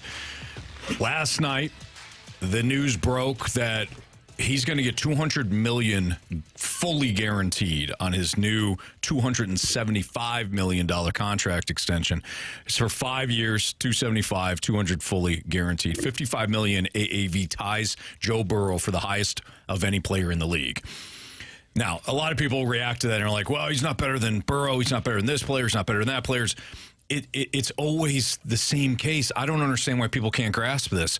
Every time somebody gets paid, the next guy is going to make a little bit more. That's how it goes. And that player doesn't have to be better than the player who got paid. It's just how the market plays out. And that's at any position, or most positions, I should say, especially quarterback. But the question is, did they have to do this at this point? Do you think it's too steep of a price to pay Trevor Lawrence, who has gotten the Jaguars in his 3 years to one playoff game, and last year, actually 2 playoff games, one playoff season, 2 playoff games. Last year, that Jaguars team was favored to win throughout. Nobody really saw the Texans coming, but nonetheless, the Jaguars bowed out late. Did not make the playoffs. I don't count his rookie year because Urban Meyer was there, and that was an absolute disaster. But do you think it's too steep of a price to pay for Trevor Lawrence at this stage in his career? I'll just comment quickly because Carey's going to know way more about this than me. I think it's a price that's too steep based upon a team that hasn't had the success yet. And, Anthony, you say it all the time that the teams that can put together good runs for multiple years is because they are on a rookie quarterback deal. Yeah. They're riding a young quarterback to a couple of playoffs, whatever, before the quarterback gets paid. Yeah. Because once the quarterback gets paid, it's tough to put the pieces around him. I look at the Jaguars as a team that really hasn't done anything, and now they've paid the quarterback. Mm-hmm. So now, in my opinion, the job gets that much harder. Well, I mean, yeah, it does, but at the same time, you are up against it. I mean, there is only 32 of these guys, and 16 of them are good enough to be able to receive these types of contracts. Maybe 10, because they're going to get paid, but it's one of the toughest positions, in my opinion, in the world, because there aren't enough people to do the job, and so.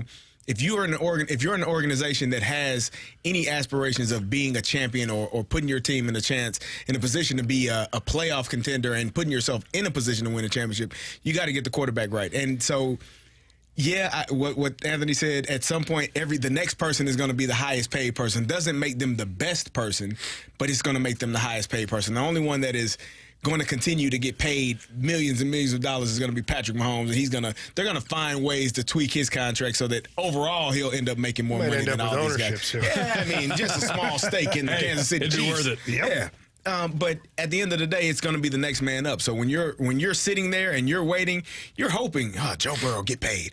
Lamar Jackson, got paid. Jalen Hurts, thank God. because your turn is next. And so I don't know what the Jaguars are going to be or how good they're going to be. I thought that they were going to run away with the division last year, and yeah, the Houston Texans said no. Well, we're the better team, and so I don't know what it's going to look like. And speaking of Houston Texans, he'll be getting paid here in the next few years. CJ Stroud. Yeah. So it just doesn't mean he's the best quarterback, but in about 3 years he'll be paid like the best quarterback in the NFL. So it's the person that's probably most excited right now is Dak Prescott. He's like, yeah, good for you. Get that money, Trevor. Yeah, I'm on deck. Because that's just how it goes. So I don't know if this helps the Jags be a better team, because last year he wasn't on a contract such as this, and they just didn't do what needed to be done to have that playoff success or that playoff run that I thought that they would have. Yeah, look, you got Trevor Lawrence, right? Trevor Lawrence is a really good starting quarterback. I realize that he hasn't led the league in anything outside of interceptions his rookie year. Yeah, but look, he's a good player. Is he worth $55 million? Or what, $200 million guaranteed, $55 million per year? No, probably not. But to Jamie's point, piggybacking off of what I have said about the rookie contract, though, that's your window. Now, maybe it's set up where the cap hit isn't bad in the first year or so, because he's getting $145 million the moment he signs. So how much of the cap I don't is know. Tied up? See, that's the key, I right? don't know. Yeah. Jalen Hurts last year, after he got his deal, the cap number wasn't that bad in his first year. Now, eventually, it's gonna get bad, and that's where it becomes, well, how do we build a team? The Chiefs have been able to do it, one, because of Patrick. They have Patrick Mahomes, and he's now the new Tom Brady. He's the exception to every rule. But they've got Mahomes. Long pause. They were able to build a young defense. But if you notice, they weren't able to pay everybody. They weren't able to keep. You don't think that Andy Reid would want Tyreek Hill right now? Mm-hmm. They weren't able to keep everybody. Once you start paying the quarterback and he's soaking up a lot of your cap space, that's when things get difficult. And you have to really rely on that quarterback and your ability to draft well. Dallas is in a hell of their own making. The problem with, we got into kind of an argument I think it was last week, about Dak Prescott and his salary situation. Well, if you're the Cowboys, don't you pay Dak Prescott? He's a franchise quarterback. Yeah. But when he is soaking up 35% of your cap, he ain't that good to soak up that much. But you don't have a choice. Like, based on where you are in the market, you can't let Dak Prescott be willing to give up guys like CD Lamb and whoever. Well, you can't pay everybody. Washington, when Kirk Cousins was having his moment where he was supposed to get paid, they franchised him 2 times. Like, we don't want to pay you. Yeah. And maybe that's what the New York Giants should have done. They're the only team that has stood up to Kirk Cousins. The only one. And he left and still got paid the most at the time from the Minnesota Vikings. So eventually that player is going to get paid. And if you are the Dallas Cowboys, I was going to say Stars. If you're the Dallas Cowboys, if you're the Jacksonville Jaguars, you cannot let your starting quarterback walk out the door, because now you're starting from the bottom again and trying to figure out, now we got all these other pieces, but we don't have the quarterback. Right. And you're not going to win that way. And quarterbacks know. I got him where I want him. I'm going to get paid, and I got you. I'm going to get paid what I need to get paid, and there's really nothing that you can do about it. No, you're absolutely right. The Cardinals are on the verge of winning the first game of the series against the Cubs at Wrigley Field. We'll give you the latest next on 101 ESPN.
Swing and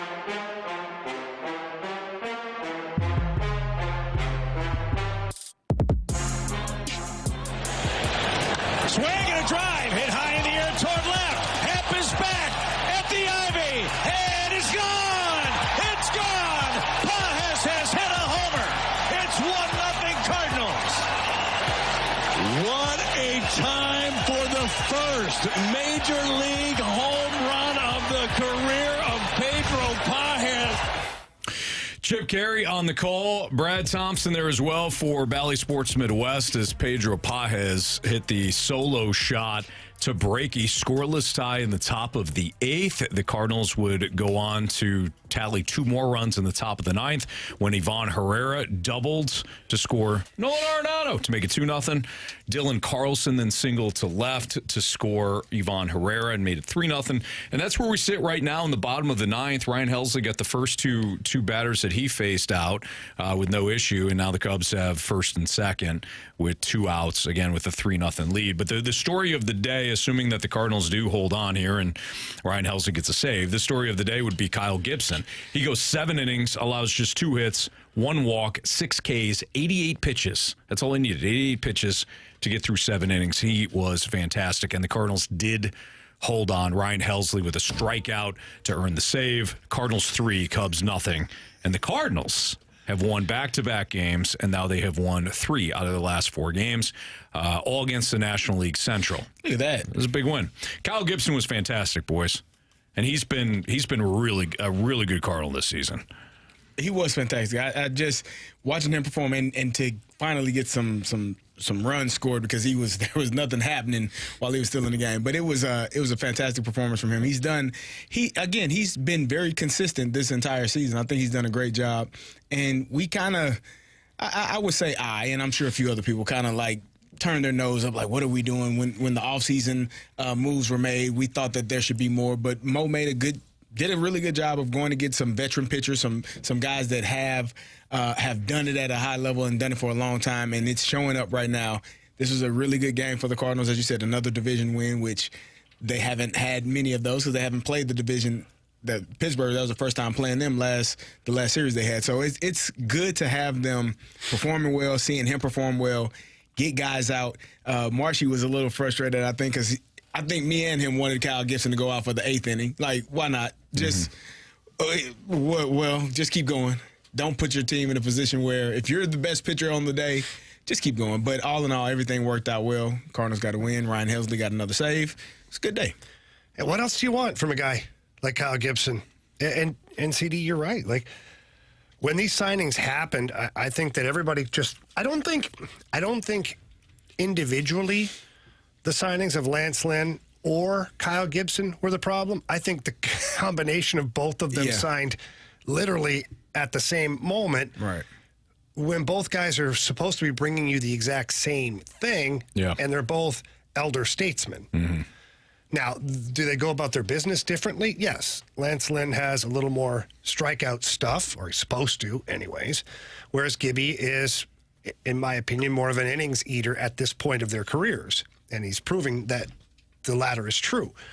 So I'm happy. You know, Lance Lynn, I maybe I'm just being a little too difficult on Lance Lynn. I expect more from him. I don't feel like we're getting as much.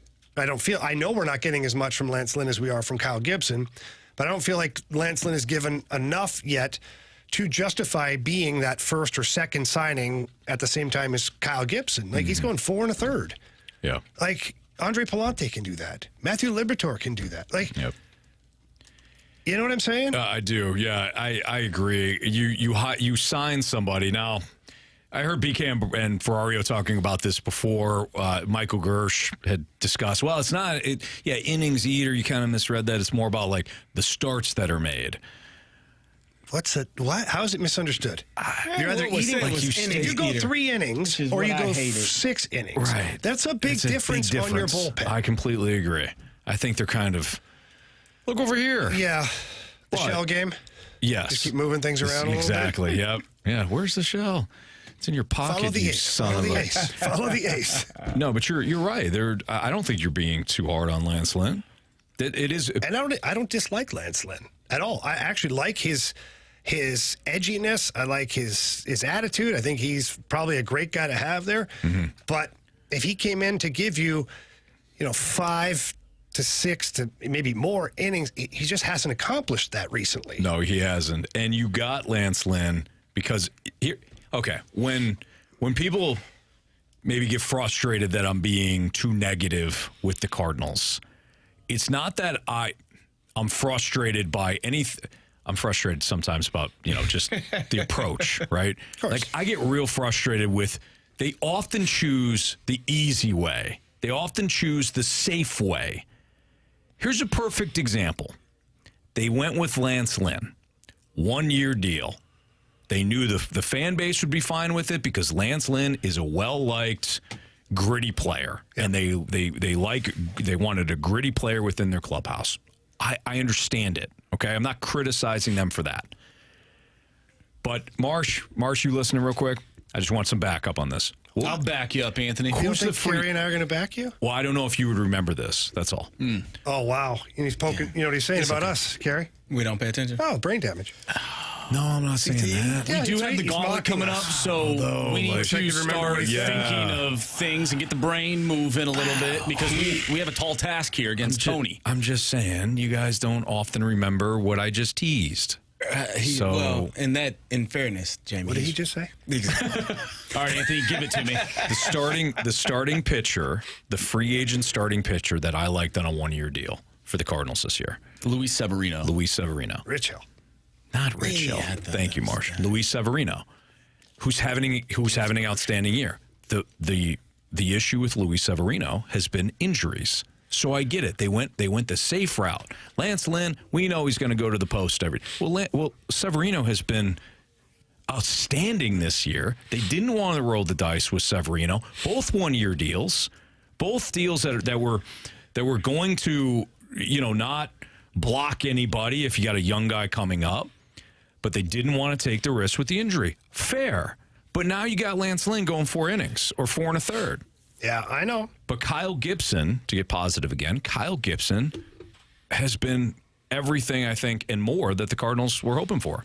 And he did it again today. So both of those guys have identical contracts, right? I don't know about dollar value, but the way it's structured. Team option. 1-year team option for second year for both of those guys. Yeah. I have no doubt in my mind that if it continues like this, Kyle Gibson will get picked up. And they might actually have to pick up both of those guys. Here's why. Because the young pitching isn't pushing the old guard out. Yeah. So that's why the deal is good. It's because if your young pitching is ready after this season, and there's only one guy, you can pick or choose Gibson or Lynn to either bring back. If 2 guys are ready, you don't have to bring either of the older guys back. But if nobody's ready, it's nice to have the luxury of just saying, oh, by the way, we're picking up your option. Right. And like a guy like Gibson, the season he's having, he'd probably get pretty good buck on the open market, but you've got him if you want him. Yeah, very true. All right, it's Fast Lane on 101 ESPN. And that most smart. I agree, Jamie. What? You said it. He's a very smart guy. Yes, you're right. You're right. He's a very smart guy. All right. You did a really good job. Look at your car. Marsh is right. we got to focus up here, man. You two got to focus up because Jamie and I did not do well. Well, you guys were focused. Yeah, you were. You guys were focused. Tony was just outstanding the last 2 days. But it's either up to Marsh or I. Yeah, I don't like Tony very much at all anymore. Anthony, we got to clear the mechanism. Clear the mechanism. There's a lot of outside noise right now. So I just got to wipe it away. That's right. Focus up. All right. Gauntlet next on 101 ESPN.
Jamie Rivers, Anthony Stalter, back with you here.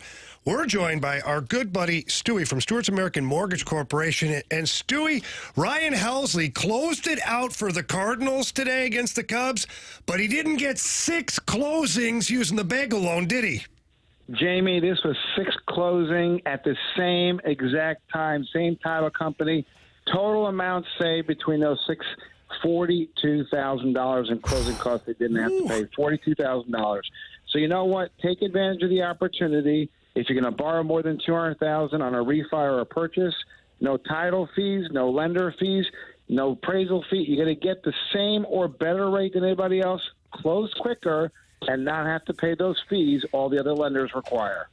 That's Stewie. And if you want to close quickly, if you want to save money over the course of your loan, if you don't want to pay lender fees or closing costs or anything like that, there's only one lender that Jamie and I know that has any of that available, and it is Stewie. But you have to pick up the phone. You do have to dial the number. You do have to, well, you can text him too, actually. It's his personal cell phone number. You don't deal with an automated service, not with Stewie. He's got that old school customer service feel to him.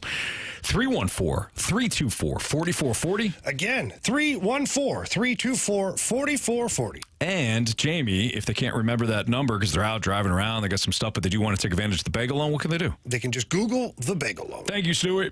Have a great weekend, guys. NMLS number 226715.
Four warriors, 4 categories, 1 challenger.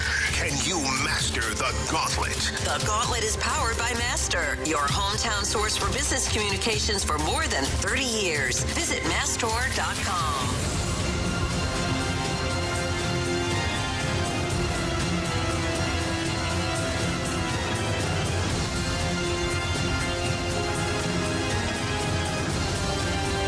Time for the Gauntlet here in the Fast Lane on 101 ESPN 401. Your time check is brought to you by Clarkson Jewelers, an officially licensed Rolex jeweler. It is time for the Gauntlet. Round 3 with our guy, Tony. Round 3. Tony, are you at the pool again? Not at the pool today. Just All right. home from work, actually. Okay. All right. Now, did the wife and kids have an opportunity to listen to the outstanding masterpiece you put together yesterday? They did. They got to watch it on the YouTube, so they enjoyed it. So, All right. So they saw today and have good luck. So they saw my clear disgust, correct? They did. Yeah. They did. All right. Yeah. Good. Yeah. I'm here for the kids. Good. Okay. All right, Tony. Round 3 here. You've given us 0 indication who you're going with. So would you like Andrew Marsh or me in round 3? I've given it a lot of thought. And I think I might have a few years on Marsh. So if it's current stuff, he's probably going to kick my butt. But if it's, maybe something from the 90s or, maybe I've got an upper hand with Or the Rams. Or I'll take some more 99 Rams questions. I Bet you would, Tony. It's all right. So we're going to go with Marsh. All right. Marsh for the hold. Marsh is in the 8th inning here. All right, go Marshy ahead. looks upset, like he's angry. No, I think he's locked in. No, like in a good way, like Michael Jordan. Like, how dare you pick me? Oh. I think Marsh It's is a locked very in. loose comparison, Marshy. All right. I see the Tony, go ahead, tell Marsh to spin that wheel. Okay, Marsh, spin that wheel. Way to build him up. Should Marsh be the one to spin the wheel? Yeah, that's okay. leaves, though. He's a man of honor. Tails it out of here. Yeah, if it's any one of us, I mean, that's what you don't want. You want Marsh, because Marsh is the honest of all of us. Oh, Jamie's giving a little fist bump. The wheel, Tony, did not spin football today. Okay. It spun hockey. Right. Hockey. Okay. Got Marshy and hockey. Marsh knows his hockey. He does. Marsh knows a lot about all of these sports. He does. He's kind of like the everyman. He is. Really He's is. Yeah. surprisingly very well versed on all of it. Yeah. Right. Jack of all trades, kind of. Yeah. All right, Tony, you are going to get 4 hockey-related questions today. All worth 2 points, unless you ask for the options. If you ask for the options, they're worth 1 point. Are you ready? I'm ready. Question 1. Name the 2 teams the Florida Panthers have lost to in the Stanley Cup Final in team history. Which 2 teams do they lose to? Wow, they went twice. I know they lost to the Avalanche back in 96 or so, but they went twice. Shit. Let me think about this for a minute. They went twice. Huh. Good time to remind you, Tony, to not curse. Okay. All right, let's do the options. I'm going to do the options. All right, Colorado Avalanche and Vegas Golden Knights, Colorado Avalanche and Detroit Red Wings, or the Vegas Golden Knights and the Detroit Red Wings? Okay, so it's not the last one. All right, so Colorado and what are the top 2? Colorado and Vegas? Colorado and Vegas or Colorado and Detroit? Okay. I don't think Detroit has gone anytime recently. We'll go with Colorado and Vegas. Final answer? All right. Yep. All right, Tony, question 2. What year did the Florida Panthers make the Stanley Cup Final for the first time? Okay, that would be 96. Final answer? Final answer, yep. Question number 3. In both of their previous Stanley Cup Final appearances combined, how many games had the Panthers won? Wow.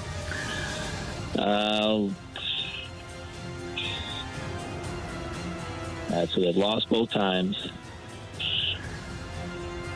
Let's see. I'm going to try and do this one without the options. I think the one with Colorado went 7. So how many games have they won or how many games they play in? How many games combined in those 2 final Cup appearances had they won? Have they won? Okay. We'll say 5. Final answer. All right, question number 4. What year was Matthew Tkachuk drafted 6 overall by the Calgary Flames? What year? Okay. I'm going to say 2017. Hang on, let me think about that for a minute. Hang on.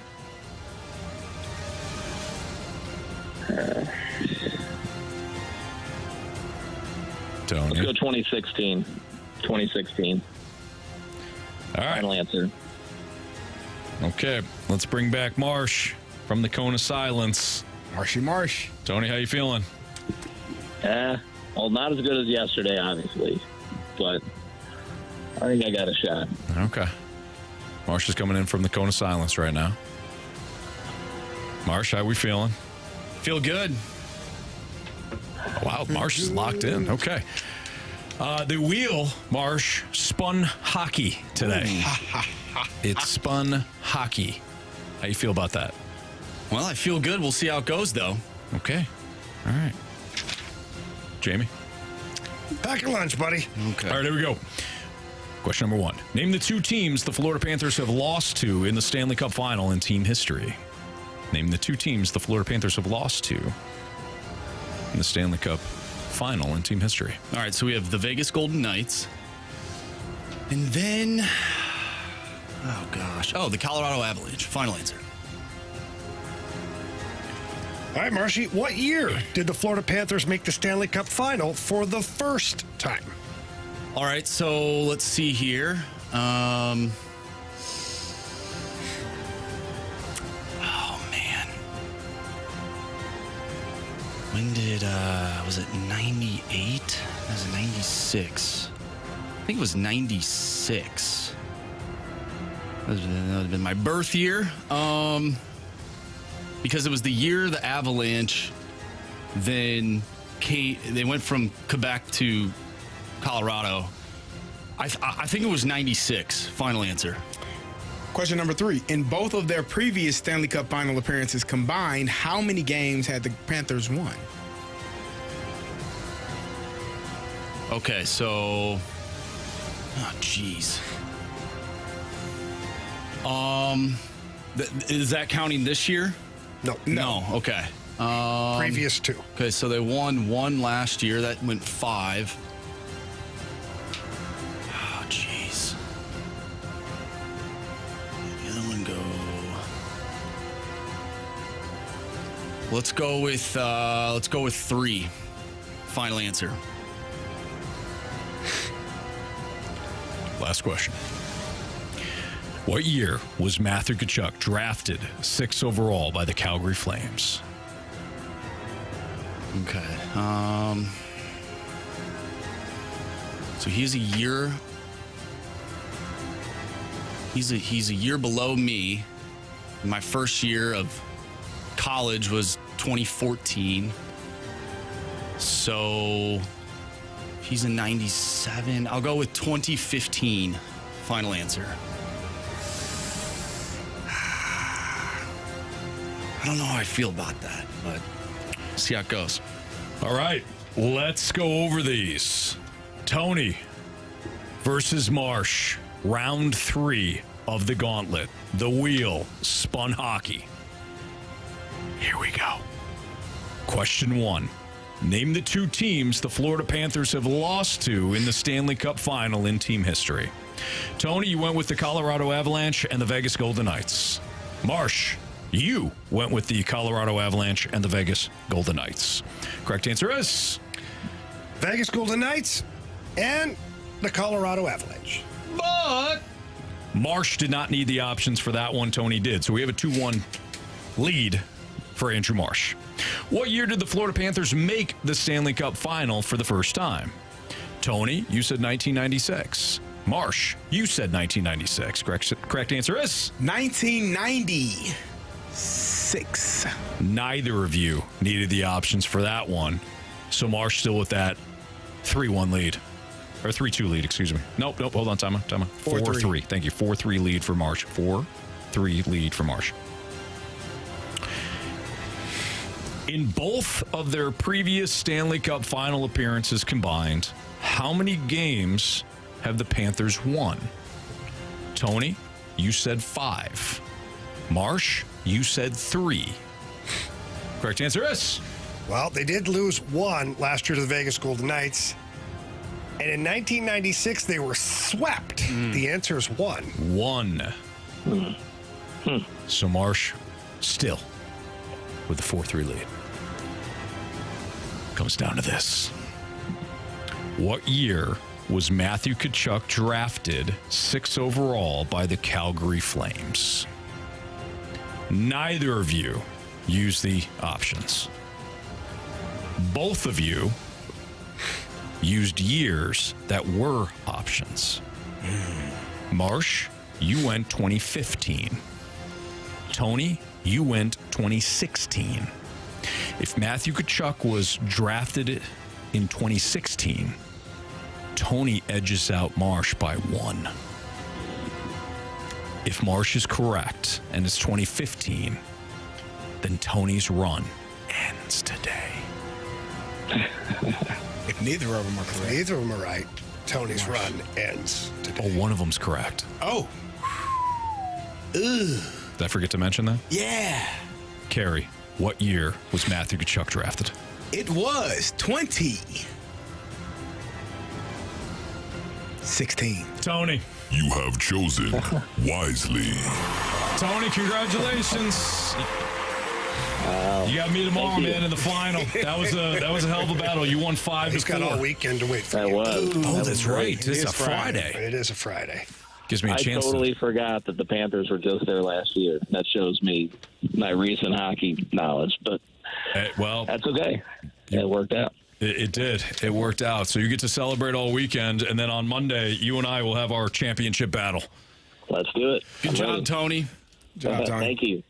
Thanks much. All right. Tony, have a great weekend, and happy Father's Day. All right. Happy Father's Day to you, too. Thank you. Guys. All right. Appreciate Thanks, it. Tony. See you, Tony. Bye-bye. All right. See ya. Marsh. Marshy, you were right. He is a 97 birth year. Must be Right there. later. It was, because the 2015 year would have been his draft year, but the draft was in 2016, like the Super Bowl question. You know what I'm saying? Yeah. You know what? Yeah. That was a heck of a battle, man. That was a heck of a battle. That's a tough one. That All right. stings, Anthony. I But, know. hey, it's up to you now. You know what No I'm gonna pressure. You know what I'm gonna do this weekend? Study. I'm gonna study everything. Like every sport, No, you won't. Ever? every random question that could be. I'm just gonna study all weekend. No, you won't. I like you saying that. He's not going to pick up anything, is he? What the hell? Maybe makers. Yeah. I will do that. Tell you all you need to know about that. Give me some whistle pig. There you go. Stuff, 10-year. Yum. Yeah, it's good stuff, is right. All right, why do some great players rise to the occasion and others do not? We're going to get into that combo next on 101 ESPN.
Fast Lane on 101 ESPN. Why do some great players rise to the occasion and others do not? I think that this is an interesting topic because it really does separate the postseason success from the regular season success. And it does separate good from great.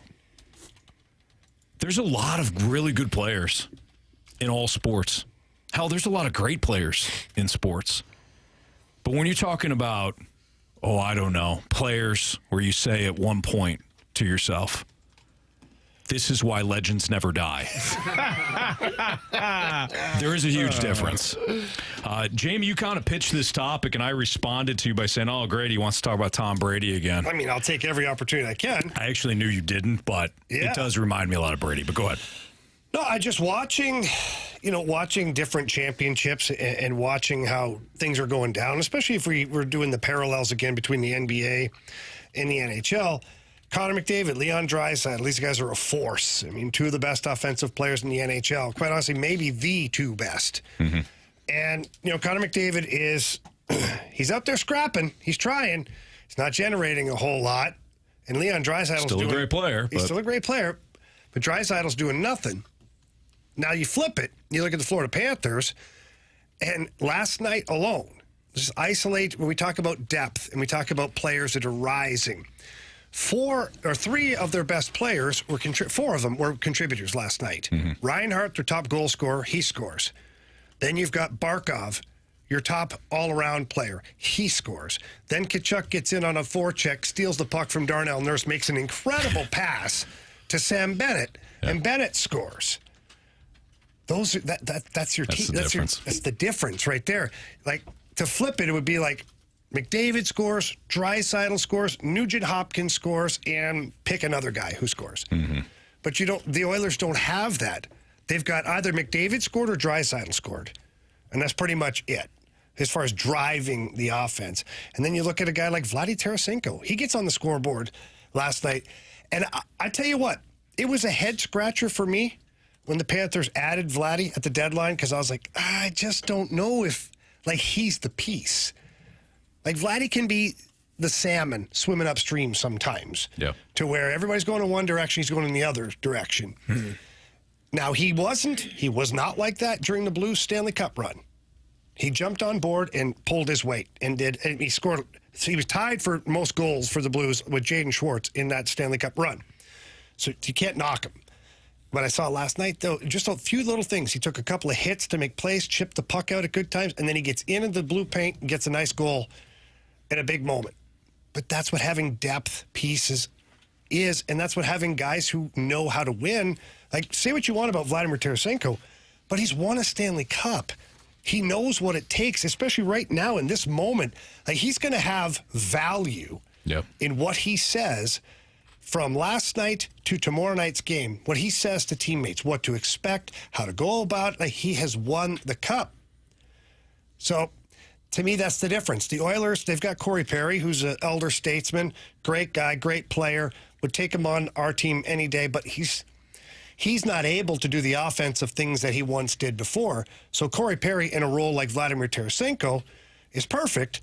But the problem is your top guys, your big boys, aren't able to get the job done right now. And that's the difference. When the lights are the brightest, can the best players get you across the goal line? Mm-hmm. And it spreads out through all sports, really. Like, you look at the NBA final, Luka's having statistically in certain categories, having a great final. In other categories, having a terrible final.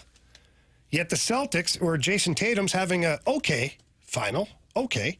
Yeah. But then Jaylen Brown and the other guys are picking up the slack. Like, the other pieces are there. And Carey, I don't know, like, for your Super Bowl run that you guys had, there's players that responded at the biggest times. There had to have been. Yeah, I think, like, great players, they don't have a conscience of it doesn't matter to them. That moment, it's not bigger for them. Like, for everyone else, oh, my God, it's the final drive of the Super Bowl. And Santonio Holmes is over there talking to himself, I'm going to make a play. I'm great. Give me the ball. and so Tone is talking to that. He's literally saying, I can do this, and just believing it. And so I think great players, when they are, presented with that moment, that's when you know that they're a great player because they show up in that moment. But B, they don't have. There is no heartbeat beating faster. Their blood pressure isn't through the roof. They aren't freaking out and worrying about all of the other outcomes. They are solely locked into saying there is only one outcome, and that's me doing what needs to be done for our team to win. And I think that that's what makes those people so special because they, in those moments, they just show up. And I don't know how you get that. I don't know how some people do have that what they say, ice in your veins. Yeah. Like they don't have, and then some people don't. Like some people, when those moments arise, they shrink and they kind of shy away from it and they're unable to perform. And so I think it's amazing to see people show up in that moment and make the big shot or, make the big save or make the big block, whatever the case, whatever the big catch, whatever the sport is, to see that person show up in that moment is outstanding. But again, most of those people do not, the blinders are on and they don't care about anything else that's going on except for what they're locked into. Yeah. And it's so special, right? It's what makes those players even more special. The Mahomes, the Bradys, now we're watching Matthew Tkachuk do it, but like Albert in baseball, Big Papi in baseball. I mean, there's been so many where you're like, he's going to do it. You're watching and you're like, he don't come through. When he comes Jordan, up, of course, MJ, Jordan. he's gonna do it. Kobe gets the ball in his hands, like he was gonna do it. Yes. Sports are great as it is, right? They're great for so many reasons. Right. But when you talk about separating the great players from the legendary players, those are the moments you remember the most, and those are the ones you wind up telling your kids or your grandkids about. Like, that's in the back. That's where the back in my day thing really comes. He was no Brady. Well, Brady would have won it. Like growing up, I got the Reggie Jackson. Oh, I'm sure. My dad, you've never seen nothing like Reggie Jackson. Yeah. I was like so young. I was like, right. I don't remember. Yeah. But Reggie, obviously, Mr. October, he earned that name. He certainly did. Yeah. It's Fastlane on 101 ESPN. We do have the Sports Six-Pack coming up, so if you got a question for us, 314-399-9646 is the Air Comfort Service tax line. Send it there. Sports Six-Pack next.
Center.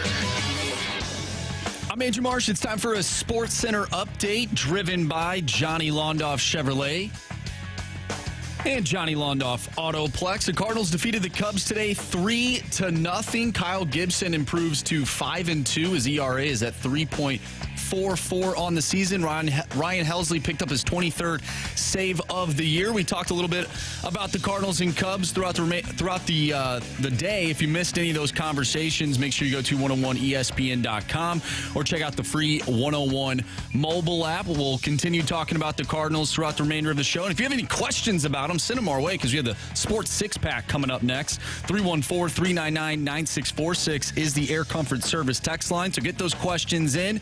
Last night, the Panthers defeated the Oilers 4-3. They now have a 3-0 series lead, 1 win away from winning the Stanley Cup. The Boston Celtics are 1 win away from winning the finals as they take on the Dallas Mavericks tonight, Game 4. And you can listen to it right here on 101 ESPN with the pregame starting at 6:30. Like I said before, Sports Six-Pack is coming up next. I'm Andrew Marsh, and the Sports Center update is driven by Johnny Londoff Chevrolet and Johnny Londoff Autoplex. See them at londoff.com. Chevy, together we drive. Are you kidding me?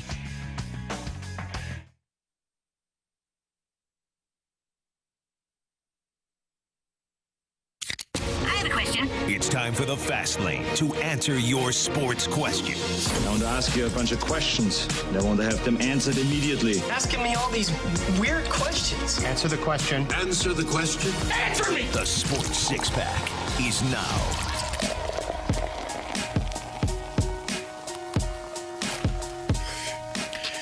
Time for the Sports Six-Pack. Carey, here in the Fast Lane on 101 ESPN. Thank you. Carey Davis, Jamie Rivers, Anthony Stalter. Here's Andrew Marsh with our questions for the Sports Six-Pack. That's what we're doing here, Jamie. Yes, sir. Question number 1.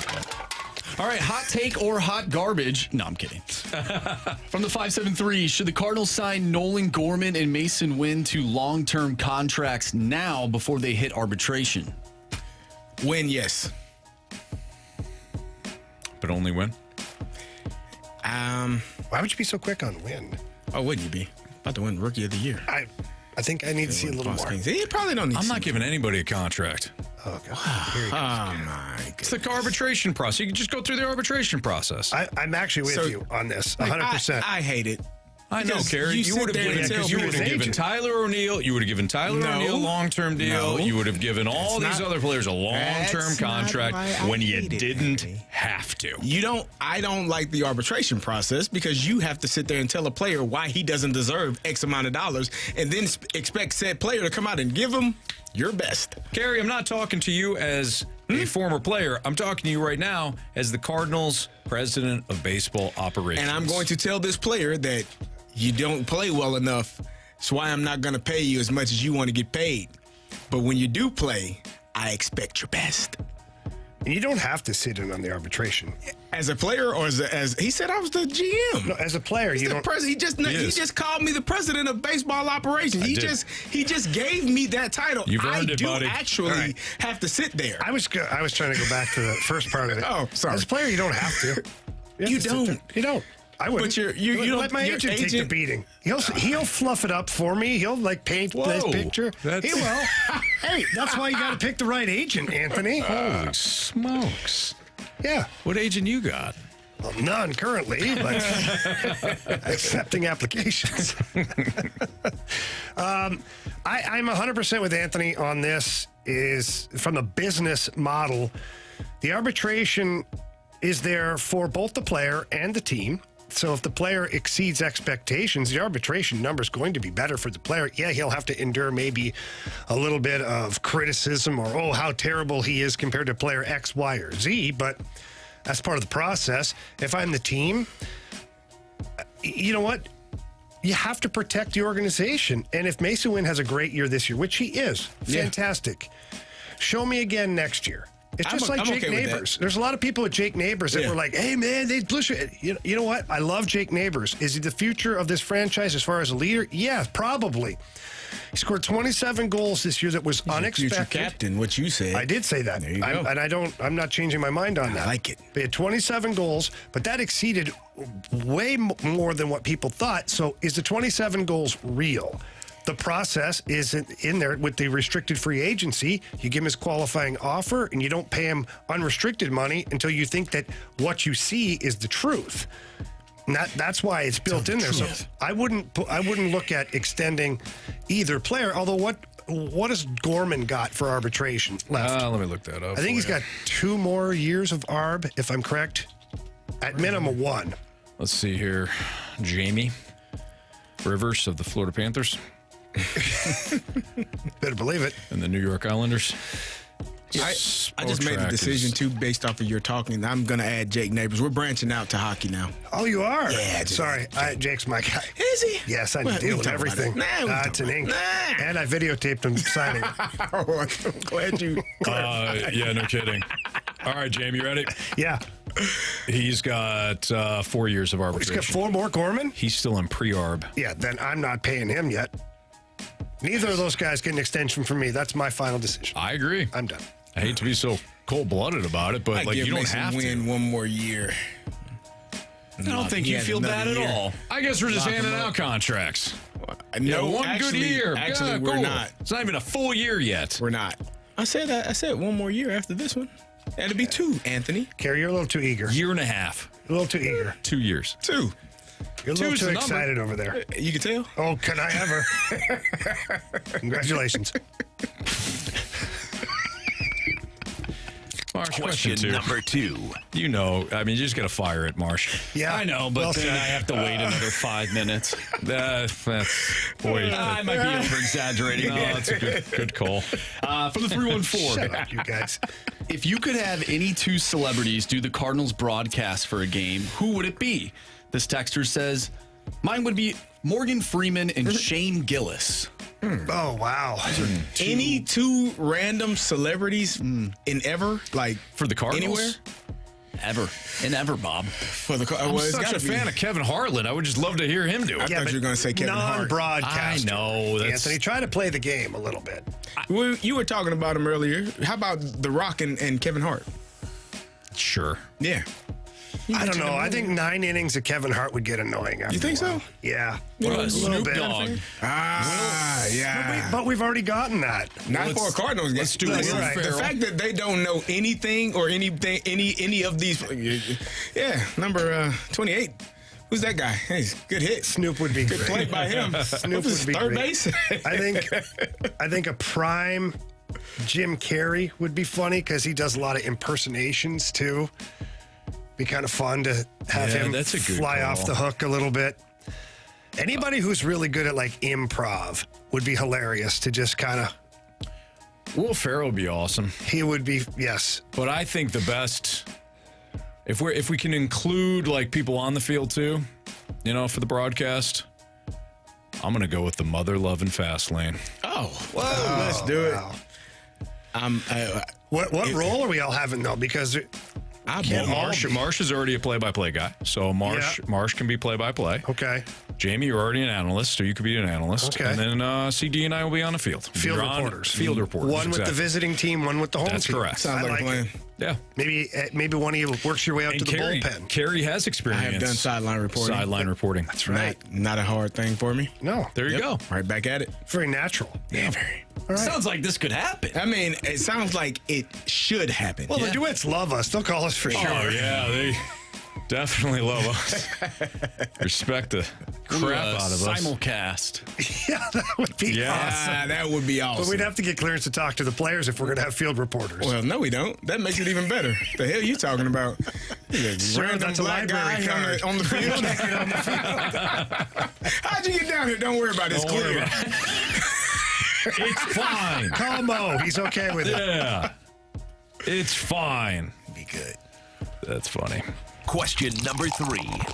All right, this one comes from Tanisha. Would you rather be a mascot for a day or drive a Zamboni? Oh, mascot, for Give me the sure. Zamboni. No way, mascot. I got a great story for you guys. I did not have to put the mascot suit on, but when I played in the minors, Jimmy Roberts, we call it, instead of the dog house, it was the mascot house. Uh-huh. Players that were healthy scratched had to be the mascot. I'm not joking. We didn't have a full-time mascot. And so you'd be one of the healthy scratches, and Jimmy come in and be like, hey, put the suit on tonight. So they had the Worcester Ice Cat running around, but it was a player.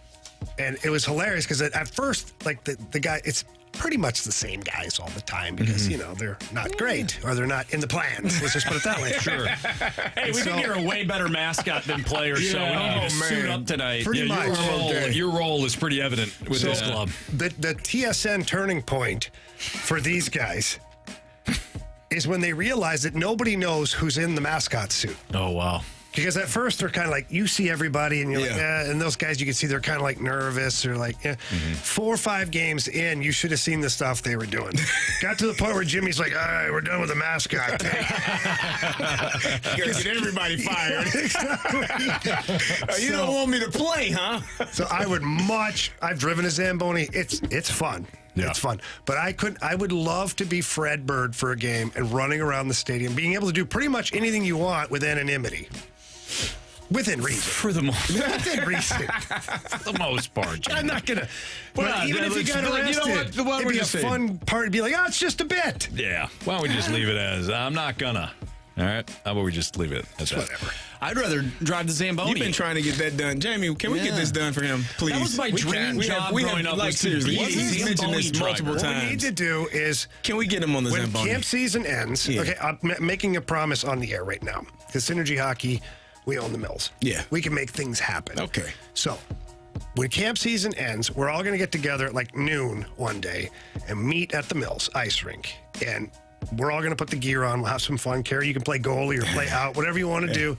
And before we get on the ice, though, Marshy will do the Zamboni. Yes. All right. There you go. Probably be the last time that Zamboni is being able to be used. Well, we'll keep you away from the boards. That's fine. Yeah.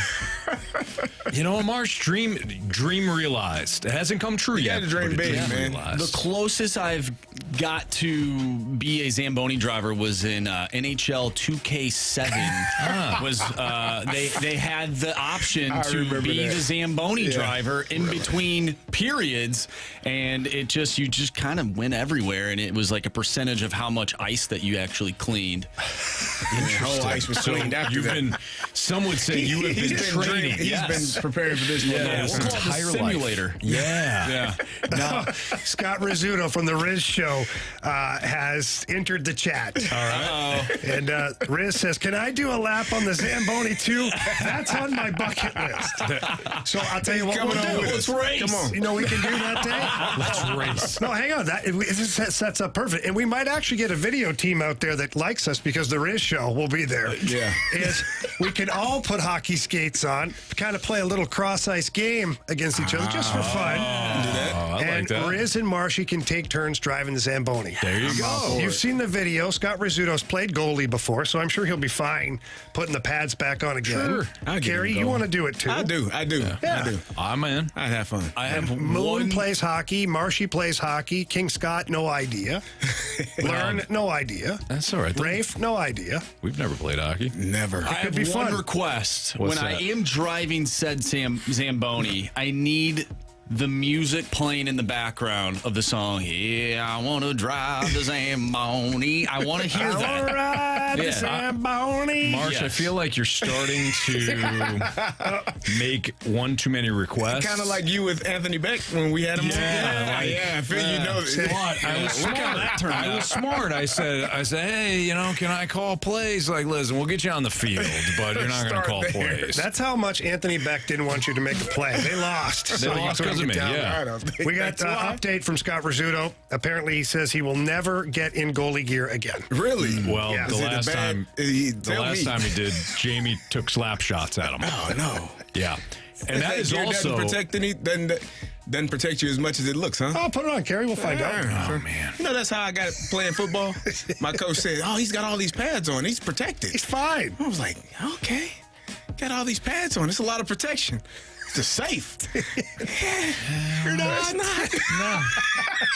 No, it's not. Not at all. Still get hurt. Plenty. Well, I think it's a good plan. We'll have to have Riz get it together because they don't listen to us.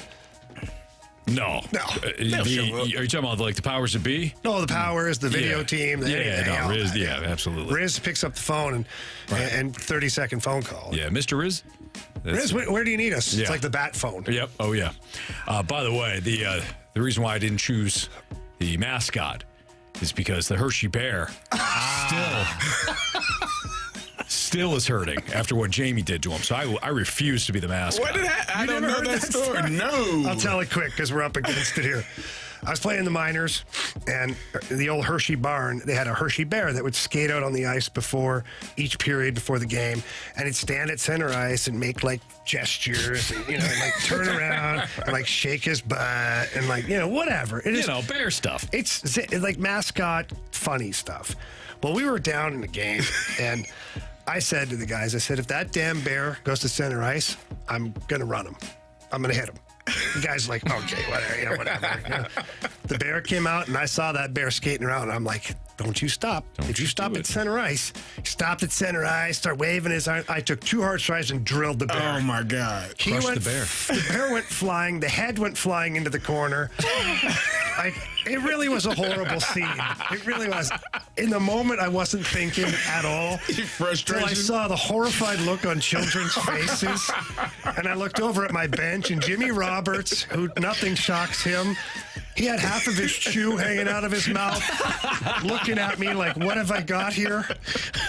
And, so I got fined $500. Oh, man. Shouldn't have been standing there. Jimmy told me not to do it again. And it caused a brawl. Their whole team came after me before the period started. So we had a full bench brawl because I hit the mascot. Oh, dude, that's incredible. That went flying. I didn't even think it might have been a girl or a woman. I didn't think. Anybody. You didn't care. Child. I didn't think. Thank God the guy had a beard. I was like, okay. He's on Anthony's football team. Probably. He's the quarterback. All right. It's a Fast Line on 101 ESPN. We'll continue our Sports Takes back next.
It's time for the Fast Lane to answer your sports questions. I want to ask you a bunch of questions, and I want to have them answered immediately. Asking me all these weird questions. Answer the question. Answer the question. Answer me! The Sports Six-Pack is now.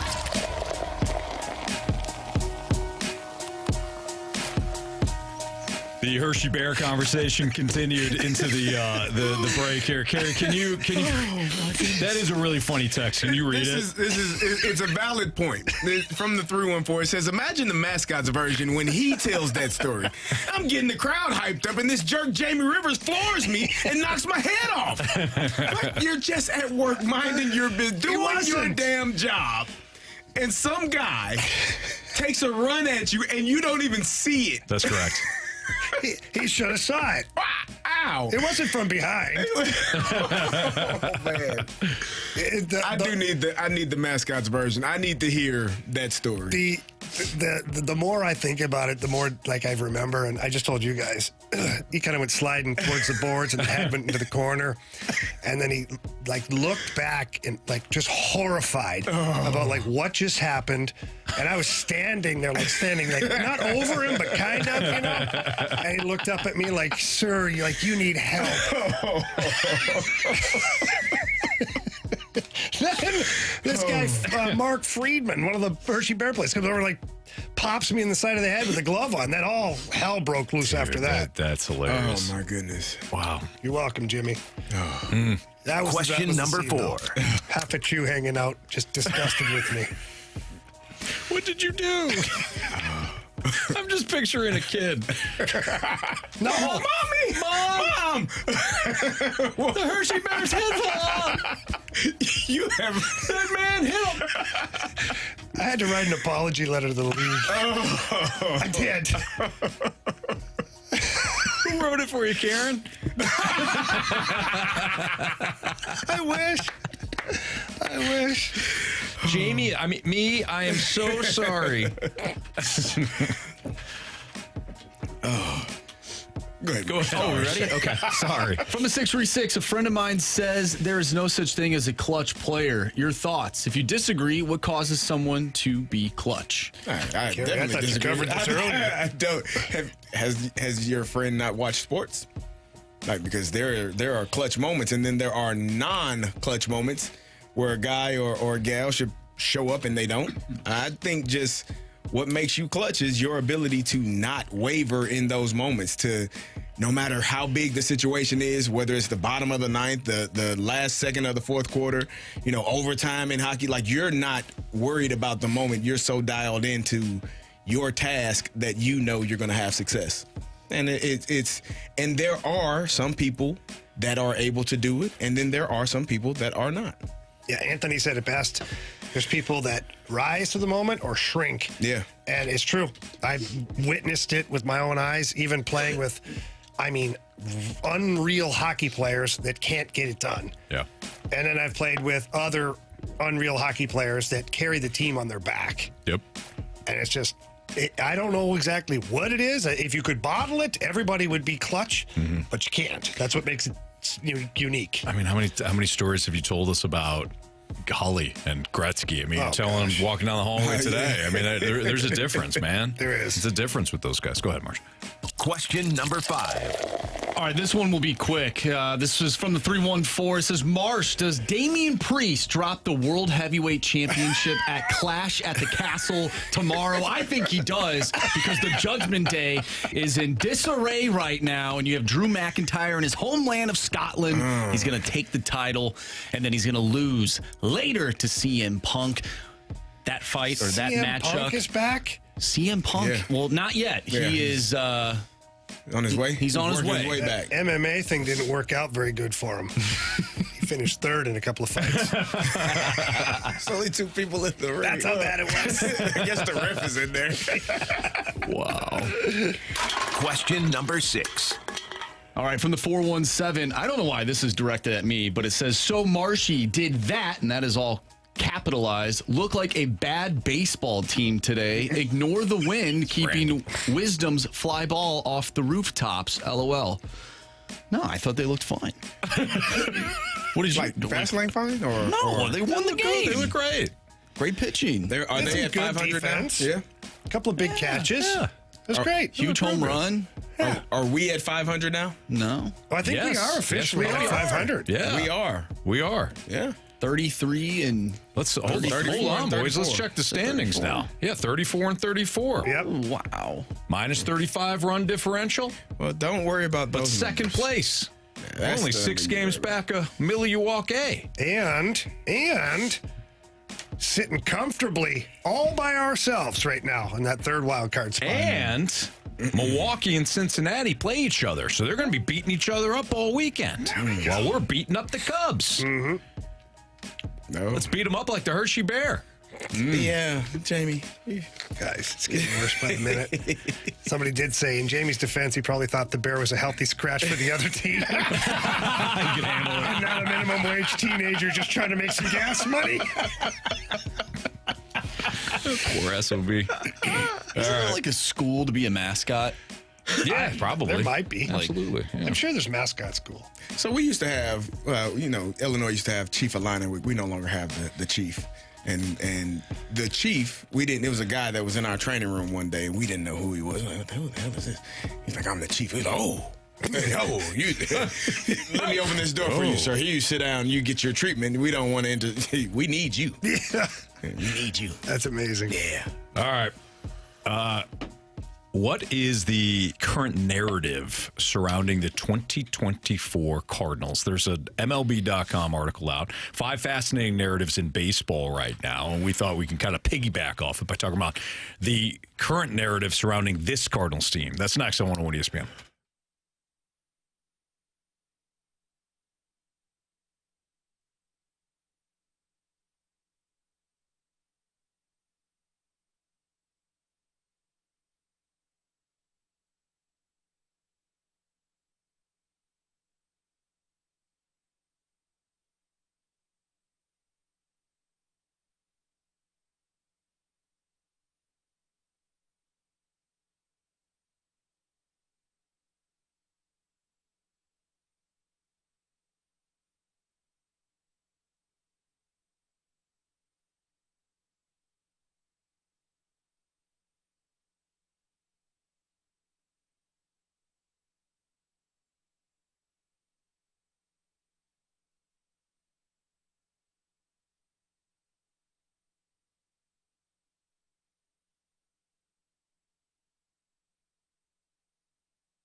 Mike's on? Yeah, now they are. I didn't say anything wrong. Not this time. No. It's a Fast Lane on 101 ESPN. So Will Leach of MLB.com put together a 5 fascinating narratives in baseball right now column, including, and I'll just read these off, and then we'll tie it into the Cardinals. When do we start worrying about the Braves? That's one of the narratives that Will Leach has put out there. Are the Padres separating themselves? There's one more. Royals show their relentlessness versus the Yankees. I mean, they dropped 3 of 4. I don't know how relentless they were. In 3 of the games. Yeah, like 2 of them for sure. They lost 3 straight and were about to get swept until the bottom of the 9th yesterday. But hey, this is not our article. It's Will's, so he can do whatever he damn well pleases. Royals show that, yeah, so I said that one. The Rickwood Field Negro League jerseys look amazing. That is true. Mm-hmm. Yeah, if you've seen those, they are awesome. Masyn Winn's in one of them, the St. Louis jersey. Oh, yeah. It's pretty sweet. Carey, didn't you have one of those on? It was the stars, not the grays. It looked kind of similar, though, didn't it? Which one are they wearing? They're wearing the grays. The grays. Yeah, the St. Louis grays. Yeah. And then a Sunday for dads and kids. All right, so what is the narrative for the Cardinals? What's the narrative surrounding the 2024 Cardinals? I think this is a really interesting question because you can go any which way you please, and there's a lot of different directions you can go in.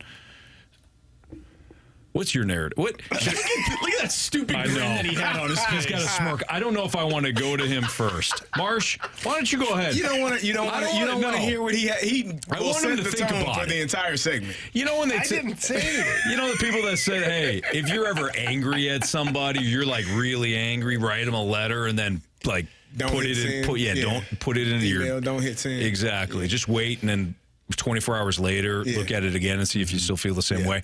I'm going to do that with Jamie. Okay, I respect that. For the next 4 minutes, I want to make sure that I give him an opportunity. So Marsh and then me, and then we'll let you go, Jamie. Yep. Yeah, fine, guys. Fine. Can you repeat the question, sir? What is the 2024 narrative surrounding the Cardinals?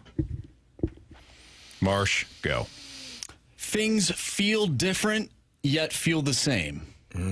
That is my narrative. Okay. So they feel a little bit different because you kind of like wrote a card there for us all, like a slogan almost. I mean, I'm no poet, but we already have one of those. We have one. We do. Absolutely. So that is covered.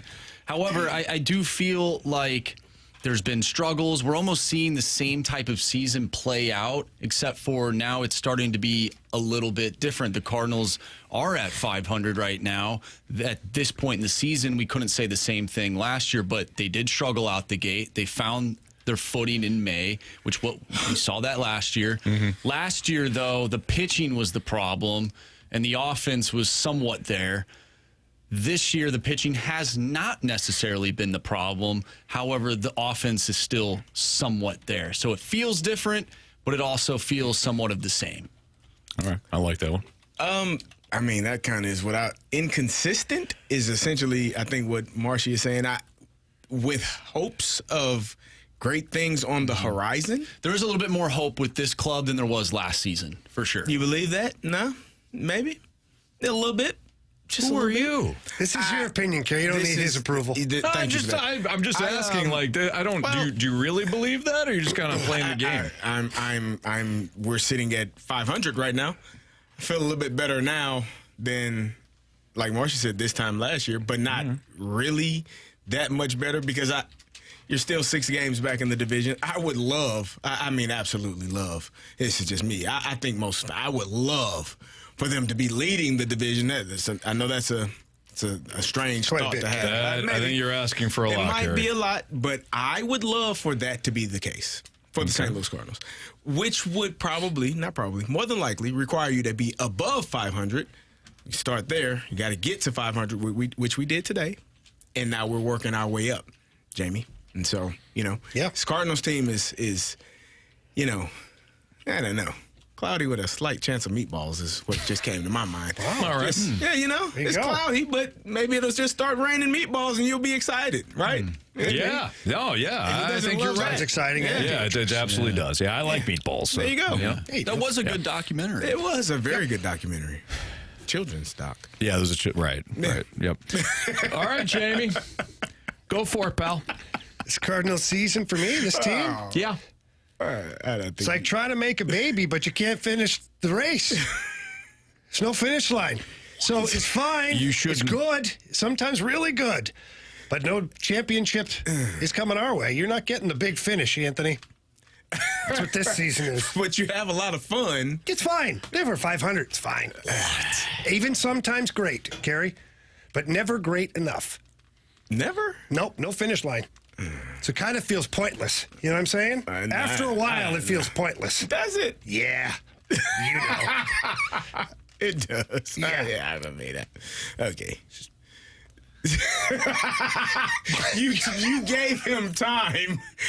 He still wrote the email and said, He did. Send. Yeah, you know what? You're right. He did. I can't be mad. He still hit send. He still hit send. That's his choice. He felt as though that he still needed to hit send. So you gave him time. Gave him the opportunity. Tell me I'm wrong. I mean, no, you're not wrong, but yeah. All right. I think the narrative is kind of similar to what you two, Marsh and Carey, were saying, and a little bit of Jamie, I guess, where it is the same. It's the same thing. So to me, maybe it's not a narrative as much as it's the question of will anything change if things are the same again? You know, we get into the trade deadline talks, the empty seats, the lack of, you know, you're kind of in it, but you're only in it because of, in this case, maybe not necessarily the NL Central, but because everybody's in the National League, right? Everybody's in it in the National League. So will things change? Will anything change? Will they get more aggressive? Will they be less risk averse? Will they make a significant move to try to change things, not just for now, but for the future as well? Or will it just be the same team led by the same group? And yes, Jamie, it's basically like what you said. Yeah. I'm looking at something, and maybe this is why you sick unit feels the same, or it feels similar. Last year, what's today? June 14th? Flag Day. They were Flag Day, important day. They were 27. That's right. They were 27 and 42. Mm-hmm. They were 8.5 games back. This year they're 34 and 34, but they're still 6 games back. So is it that they got better or the teams around them got worse? That they are still in the wild card, still only 6 games back, still second in the division? I think it feels like they're better, but maybe the guys around them got worse. Which is still good, right? Right? It's kind of like being a 5 out of 10, but instead of surrounding yourself with 8s or 9s, you go stand next to 2s and 3s. There you go. And then you look much better. Yeah. It's not a bad idea. It's Fastlane on 101 at ESPN. It's not. Marsh, you know, he's crazy, but sometimes he gives you some good life lessons. They know your friends know you're in a dry spell when you're hanging out with the ugliest guys. They don't know they're ugly. They don't know they're ugly. That's right. I just think they're a real good time. Yeah. Yeah. You know who I like? I like you guys. Just have a good time every time we're together. Guys. Yeah. Let's do it up. Why does Jamie always leave us? He says he wants to hang out, and then he... Why should fans care about advanced statistics when some players don't? That's next on 101 ESPN.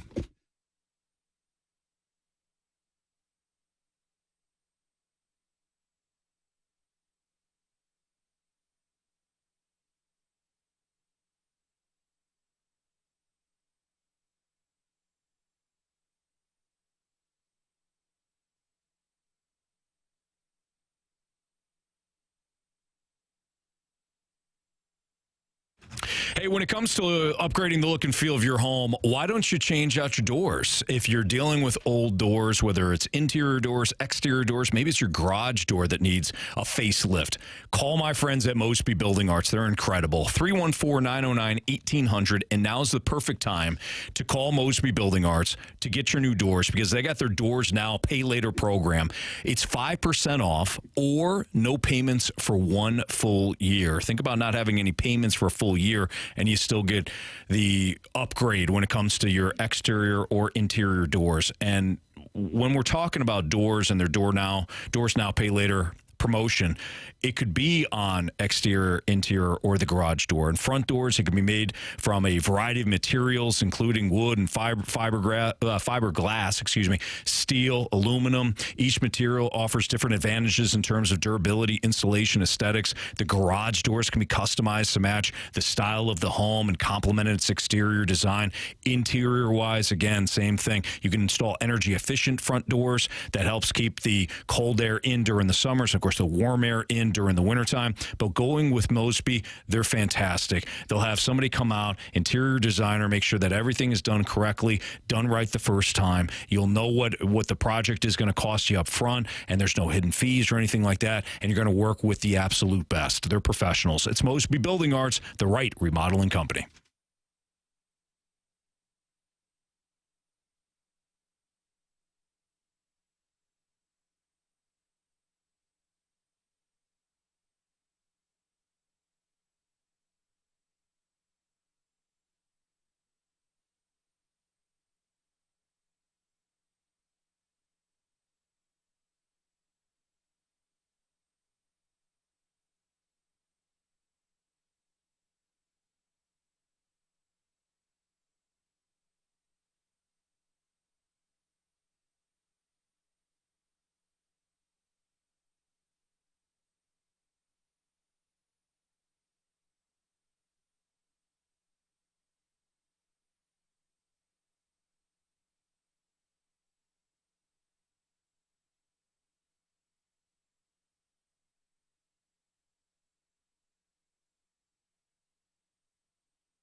It's the Fast Lane on 101 ESPN.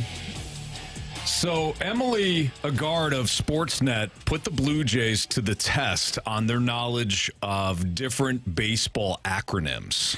So different advanced metrics. All like right. the Whoa Bacon. Like Whoa Bacon. Right. Okay. So, for example, like, what does Whoa Bacon mean? I don't know. Nobody really knows. I don't. Apparently the Blue Jays don't know either. Jordan, how well do you know your baseball acronyms?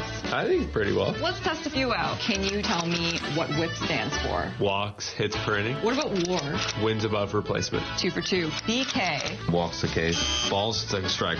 Man, I don't know that one. BK? Balk? Yes. Balk? Okay, 3 for BK, 3. yeah. FIP or FIP? I don't even know how they measure that. Yeah. Fielding independent pitching. What? No, let's do one more because nobody gets it. BQR. Yeah, I got nothing. No idea. Batting quality report.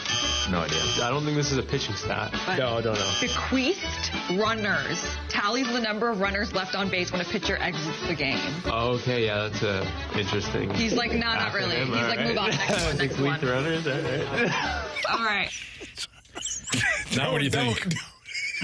Now what do you think, Jamie? I heard it. I heard it. I know you did, buddy, but it wasn't what you thought. All right, so Marsh. What a straight face he asked me, too. Did you just say that? Yeah, he did. So Marsh posed the question, why should fans care about advanced metrics or statistics when the players don't even know it? I thought of I had a different thought to this. Now, this is a small sample, okay? This is just one group of players, but clearly they're not in tune with like every acronym. You could probably do this with any team in the league. Any sport, probably. I agree. With certain... Yes. But I was driving in today, and I was listening to BK and Ferrari when BK read a text off. And whoever this texter was, they're not in the minority. Okay. I think they're in the majority of baseball fans who feel this way. Analytics are ruining the game. Bingo. Yet the players can't tell you what anything means. Well, if they're having problems with it, it's because those things aren't even focused on in their clubhouse. Okay. If they was focused on and you were not good at it, guarantee you'd know what the hell it was because your manager, your coach would be like, you suck at this. But we just all agreed that you could do this for the majority of the teams. Mm-hmm. I would love for them to.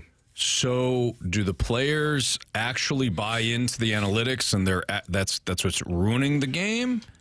Or do we overestimate the actual impact of analytics to the game? I think it depends on the team. I do. From a front office standpoint, I get it. No, but I think it depends on the team because if you're playing for the Tampa Bay Rays, I bet you those guys know what most of that is.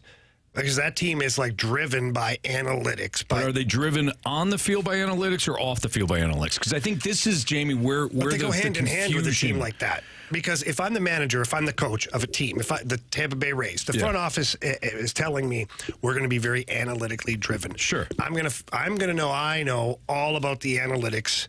Then I'm going to be coaching my team, and when players ask me what the hell you talking about, they're going to have a seat, and we're going to go over the analytics and what they mean specifically. And the players will always find the analytics that represent them the best, and the coaching staff and front office find the ones they're not good at. Sure. Because that's just the way it works. So, but you get a lot of people that are players are so into this and so into the analytics and so into that. Exactly. No, their players aren't into it. Not because the players don't like analytics. I have never seen a bunch of guys sit around and be like, "Hey, man, I want to go over these numbers with you." Well, we have a couple of beers. Right. XFIP is disrespectful. You got to be better. But you have fans. But you have some fans who think that way. So I think that allows fans to be more engaged. But I think that number is very small. I think the people that actually, are not that way, I think you drive those people away with all of the numbers. So you're sacrificing, in my opinion, a majority of people that are baseball RBIs, average. The simple stats. The simple stuff that you can understand without having to have a calculator standing on standby. I think those people are like, what is this number? What does this mean? What is it? Because at the end of the day, the things that matter are, do you hit when you're at the plate? Do you hit the ball hard? Do you hit it far? Are you driving runners in? Those are called RBIs. Are you yourself scoring? That matters. Like when you get on base, do you steal a base, or are you expected to steal? Is that like those are the things that people care about?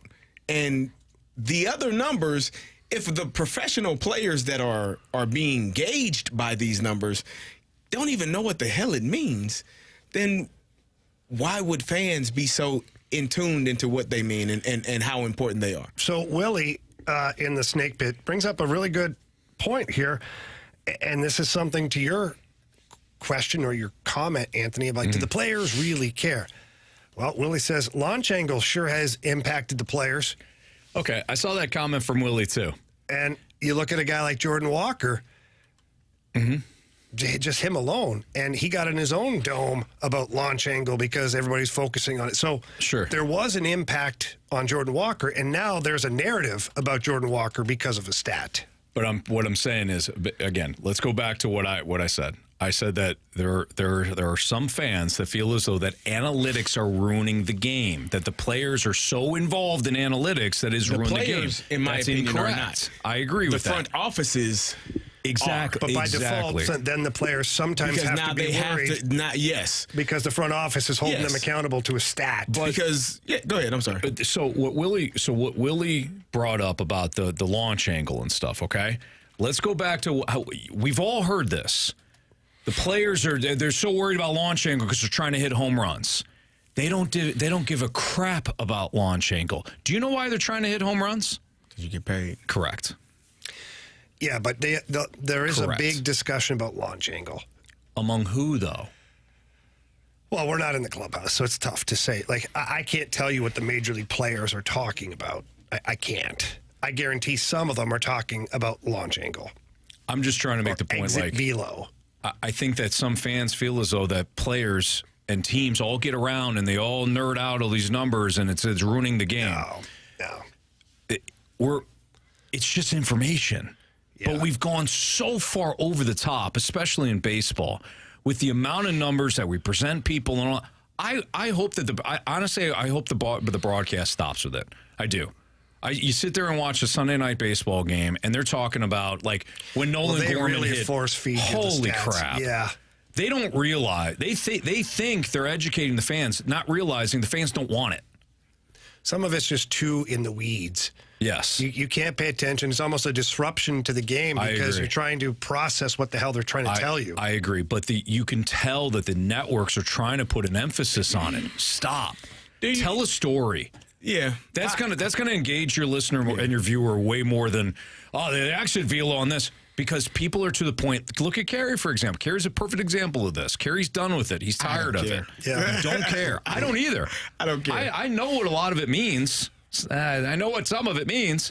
But even me, I'm like, I don't want it as part of the broadcast. I don't think it should, as you said, interfere with the game. And if you're talking about something that people don't even understand, then you're just filling time and wasting time, wasting space because the fans want to know. I think the thing, especially if you're watching a game, the things that are more entertaining and more interesting are personal stories about said player and what they're doing now or what they have done or, whatever's going on at that moment in their lives and their careers and that season. Those are the things that are more intriguing than learning about whatever statistical number you can throw up and his launch angle is this percentage and when he started hitting at this percent.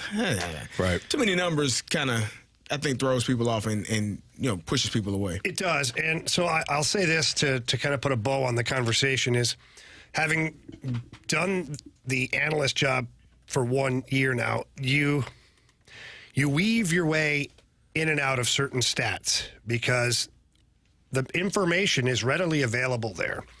And so about 5 or 6 games into the season, my own decision was to, if I was going to use a stat, I was going to correlate it directly to a play and directly to why it matters. Mm-hmm.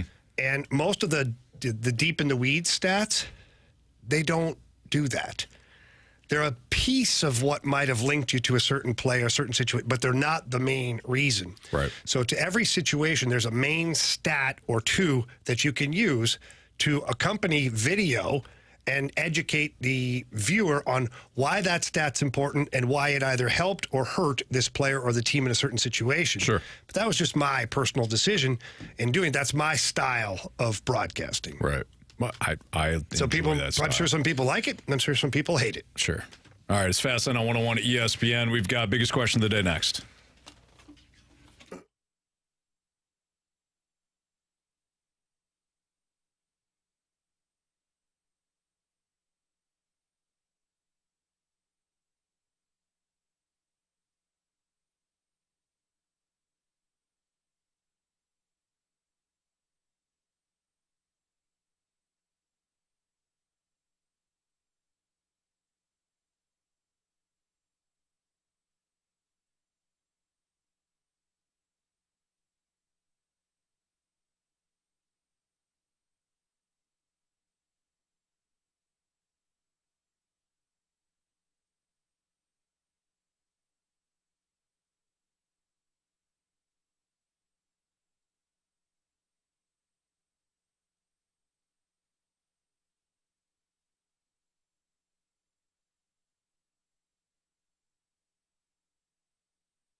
101 ESPN Sports Center. I'm Andrew Marsh. It's time for a Sports Center update brought to you by Saliga Heating and Cooling. The Cardinals defeated the Cubs today 3-0. Pedro Pages, the hero today, hit his first Major League home run. We talked about the Cardinals. We talked about the Panthers and the Oilers, the Celtics, and the Mavericks. If you missed anything from today's show, make sure you go to 101ESPN.com or check out the free 101 mobile app. Head there, go to the podcast page. You'll find all of our interviews and full shows there. It's all brought to you by Dobbs Tire and Auto Centers. The Panthers are one win away from winning the Stanley Cup as they defeated the Oilers last night 4-3. And the Celtics are one win away from winning the finals as they take on the Mavericks tonight, which you can listen to. We'll have the pregame for you starting at 6:30. We have our biggest question of the day coming up next. I'm Andrew Marsh, and the Sports Center Update is brought to you by Saliga Heating and Cooling, an independent American Standard heating and air conditioning dealer.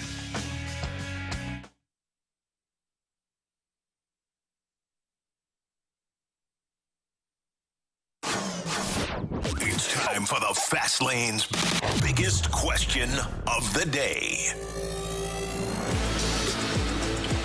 All right, time for the biggest question of the day here in the Fast Lane on 101 ESPN, and it comes from our very own Carey Davis. Carey, go.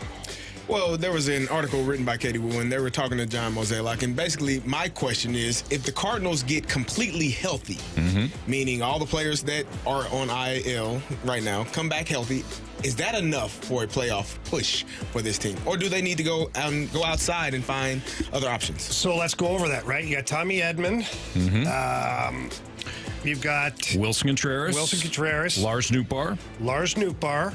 Steven Matz. Gallegos.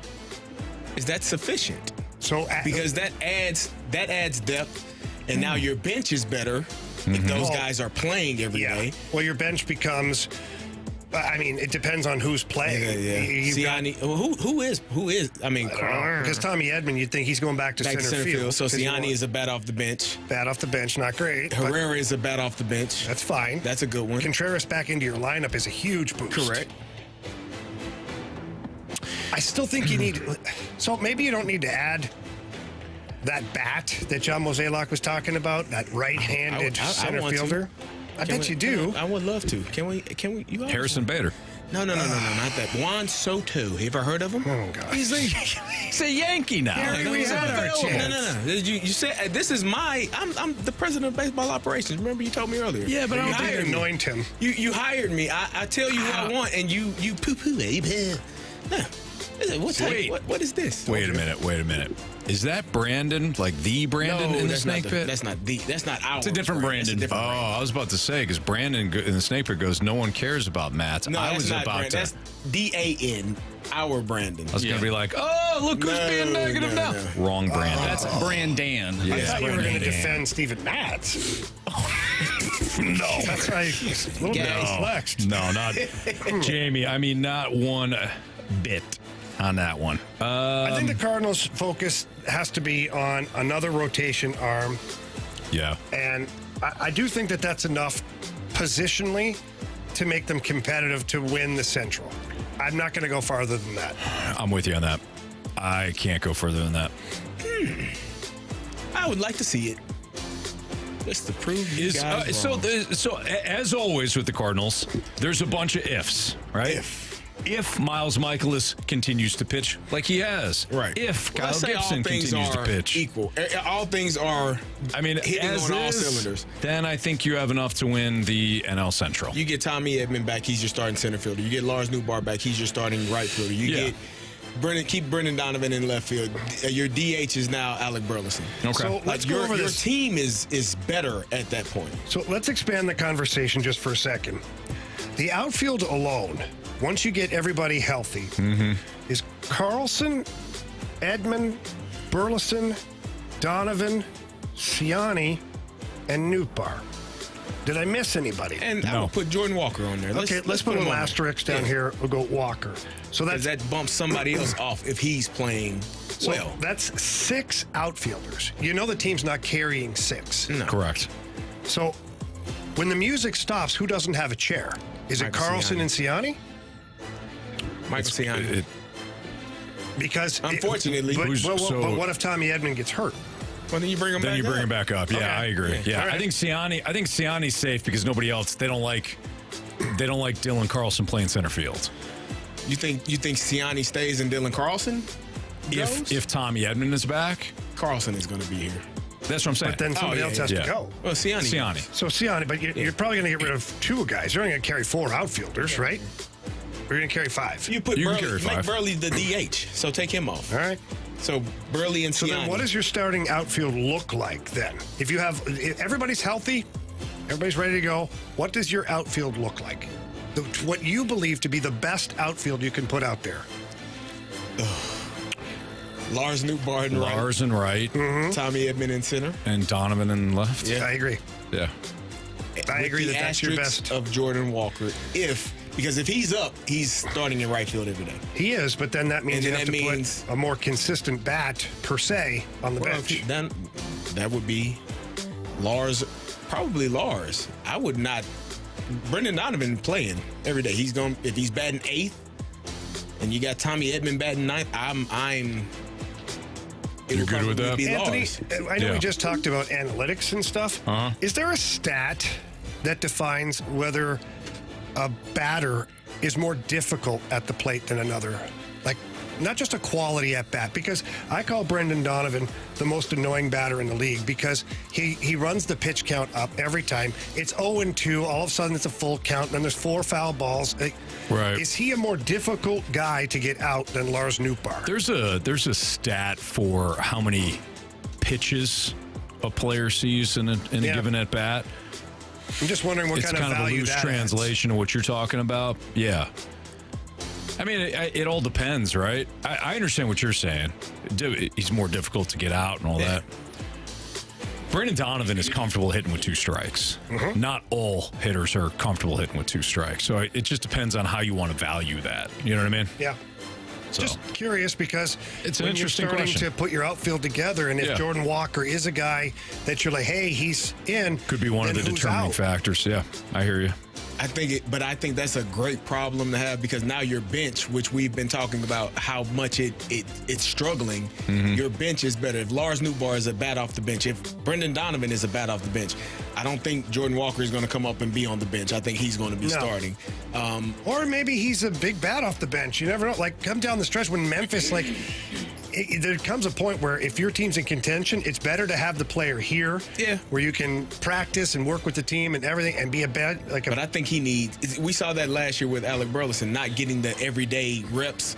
Like when you're a younger player, I think those positions are more set for mid to older veteran players, the guys that have done it that can have success with it and not struggle by not batting every day. Guys, we didn't think of this either. DLW 1904 in the Snake Pit says you can just DFA Crawford too. That's true. You got Donovan, you got Edman, you got Winn. All 3 guys can play shortstop. Very true. Yeah. You can move on from Crawford too. Yeah. All right. Good stuff. We have Bet the Board. 3 stars of the day, criticisms, compliments, fade or follow as well. That's all next on 101 ESPN.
FanDuel Fade or Follow on the Fast Lane. Brought to you by FanDuel Sportsbook. Make every moment more. Everyone follow us. No fade, no fade. Money, money, money, money, money, money.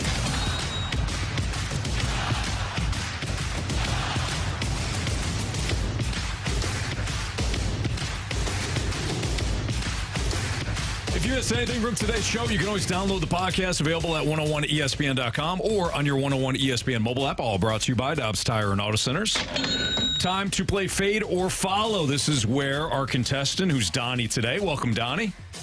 How you doing? Good, man. Appreciate you playing. Thanks for listening. Donnie is going to hear our play for this weekend, and he's going to have an opportunity to either fade us or follow us. If he's correct with his fade or follow, he'll get $50 of FanDuel's money, and he'll be back next week. So he's going for 100 this week. Yeah, Donnie. All right. Our play is simple. It's the Panthers tomorrow night in Game 4. They are minus 103 on the money line. In Game 4, would you like to fade us or follow us, Donnie? I mean, you think they'd have to win at least one game, but the way they've been playing, I'm still going to have to follow you guys this week, too.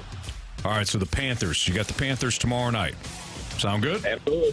All right, excellent. All right, good luck. Are you father, Donnie? I got my first one on the way. That's going to be here in November. Okay, well, congratulations. Happy Congratulations. Happy early Father's Day. Absolutely, yeah. All right, Donnie. Happy Hopefully, Father's Day to you boys, too. Thank you very much. We'll take hopefully we get a chance to talk to you next week. All right, thank you, guys. Thank you. All right, Marsh, time to bet the board here. Well, the standings haven't changed. Jamie's 9-0. Anthony, you're 6-3. Carey's 4-4-1, and I am 4-5. Okay. Jamie. Yeah, we just gave this play right out for our fade or follow. I'm going right back with it. Florida Panthers over the Oilers tomorrow night. They're sitting at plus 102. Ooh. So they're the underdogs in this one, which is funny. They shouldn't be, that's for sure. All right, my turn? Yes, sir. All right. Baseball's been very, very good to me of late. I'm going to go with another strikeout total. Give me Freddie Fastball over 7.5 strikeouts tonight against the Cincinnati Reds. Freddie Peralta over 7.5 strikeouts. I am going to go with it's my turn, right? Yes. Okay, give me the Boston Celtics, minus 118. Close it on out tonight. I agree. See why they wouldn't. It's probably a pretty good play. Pretty good play for you, Marsh. Safe. All right, so Evan Bouchard, he had so many shots last night that they raised his shot total. It's now over, I would have to take over 3.5.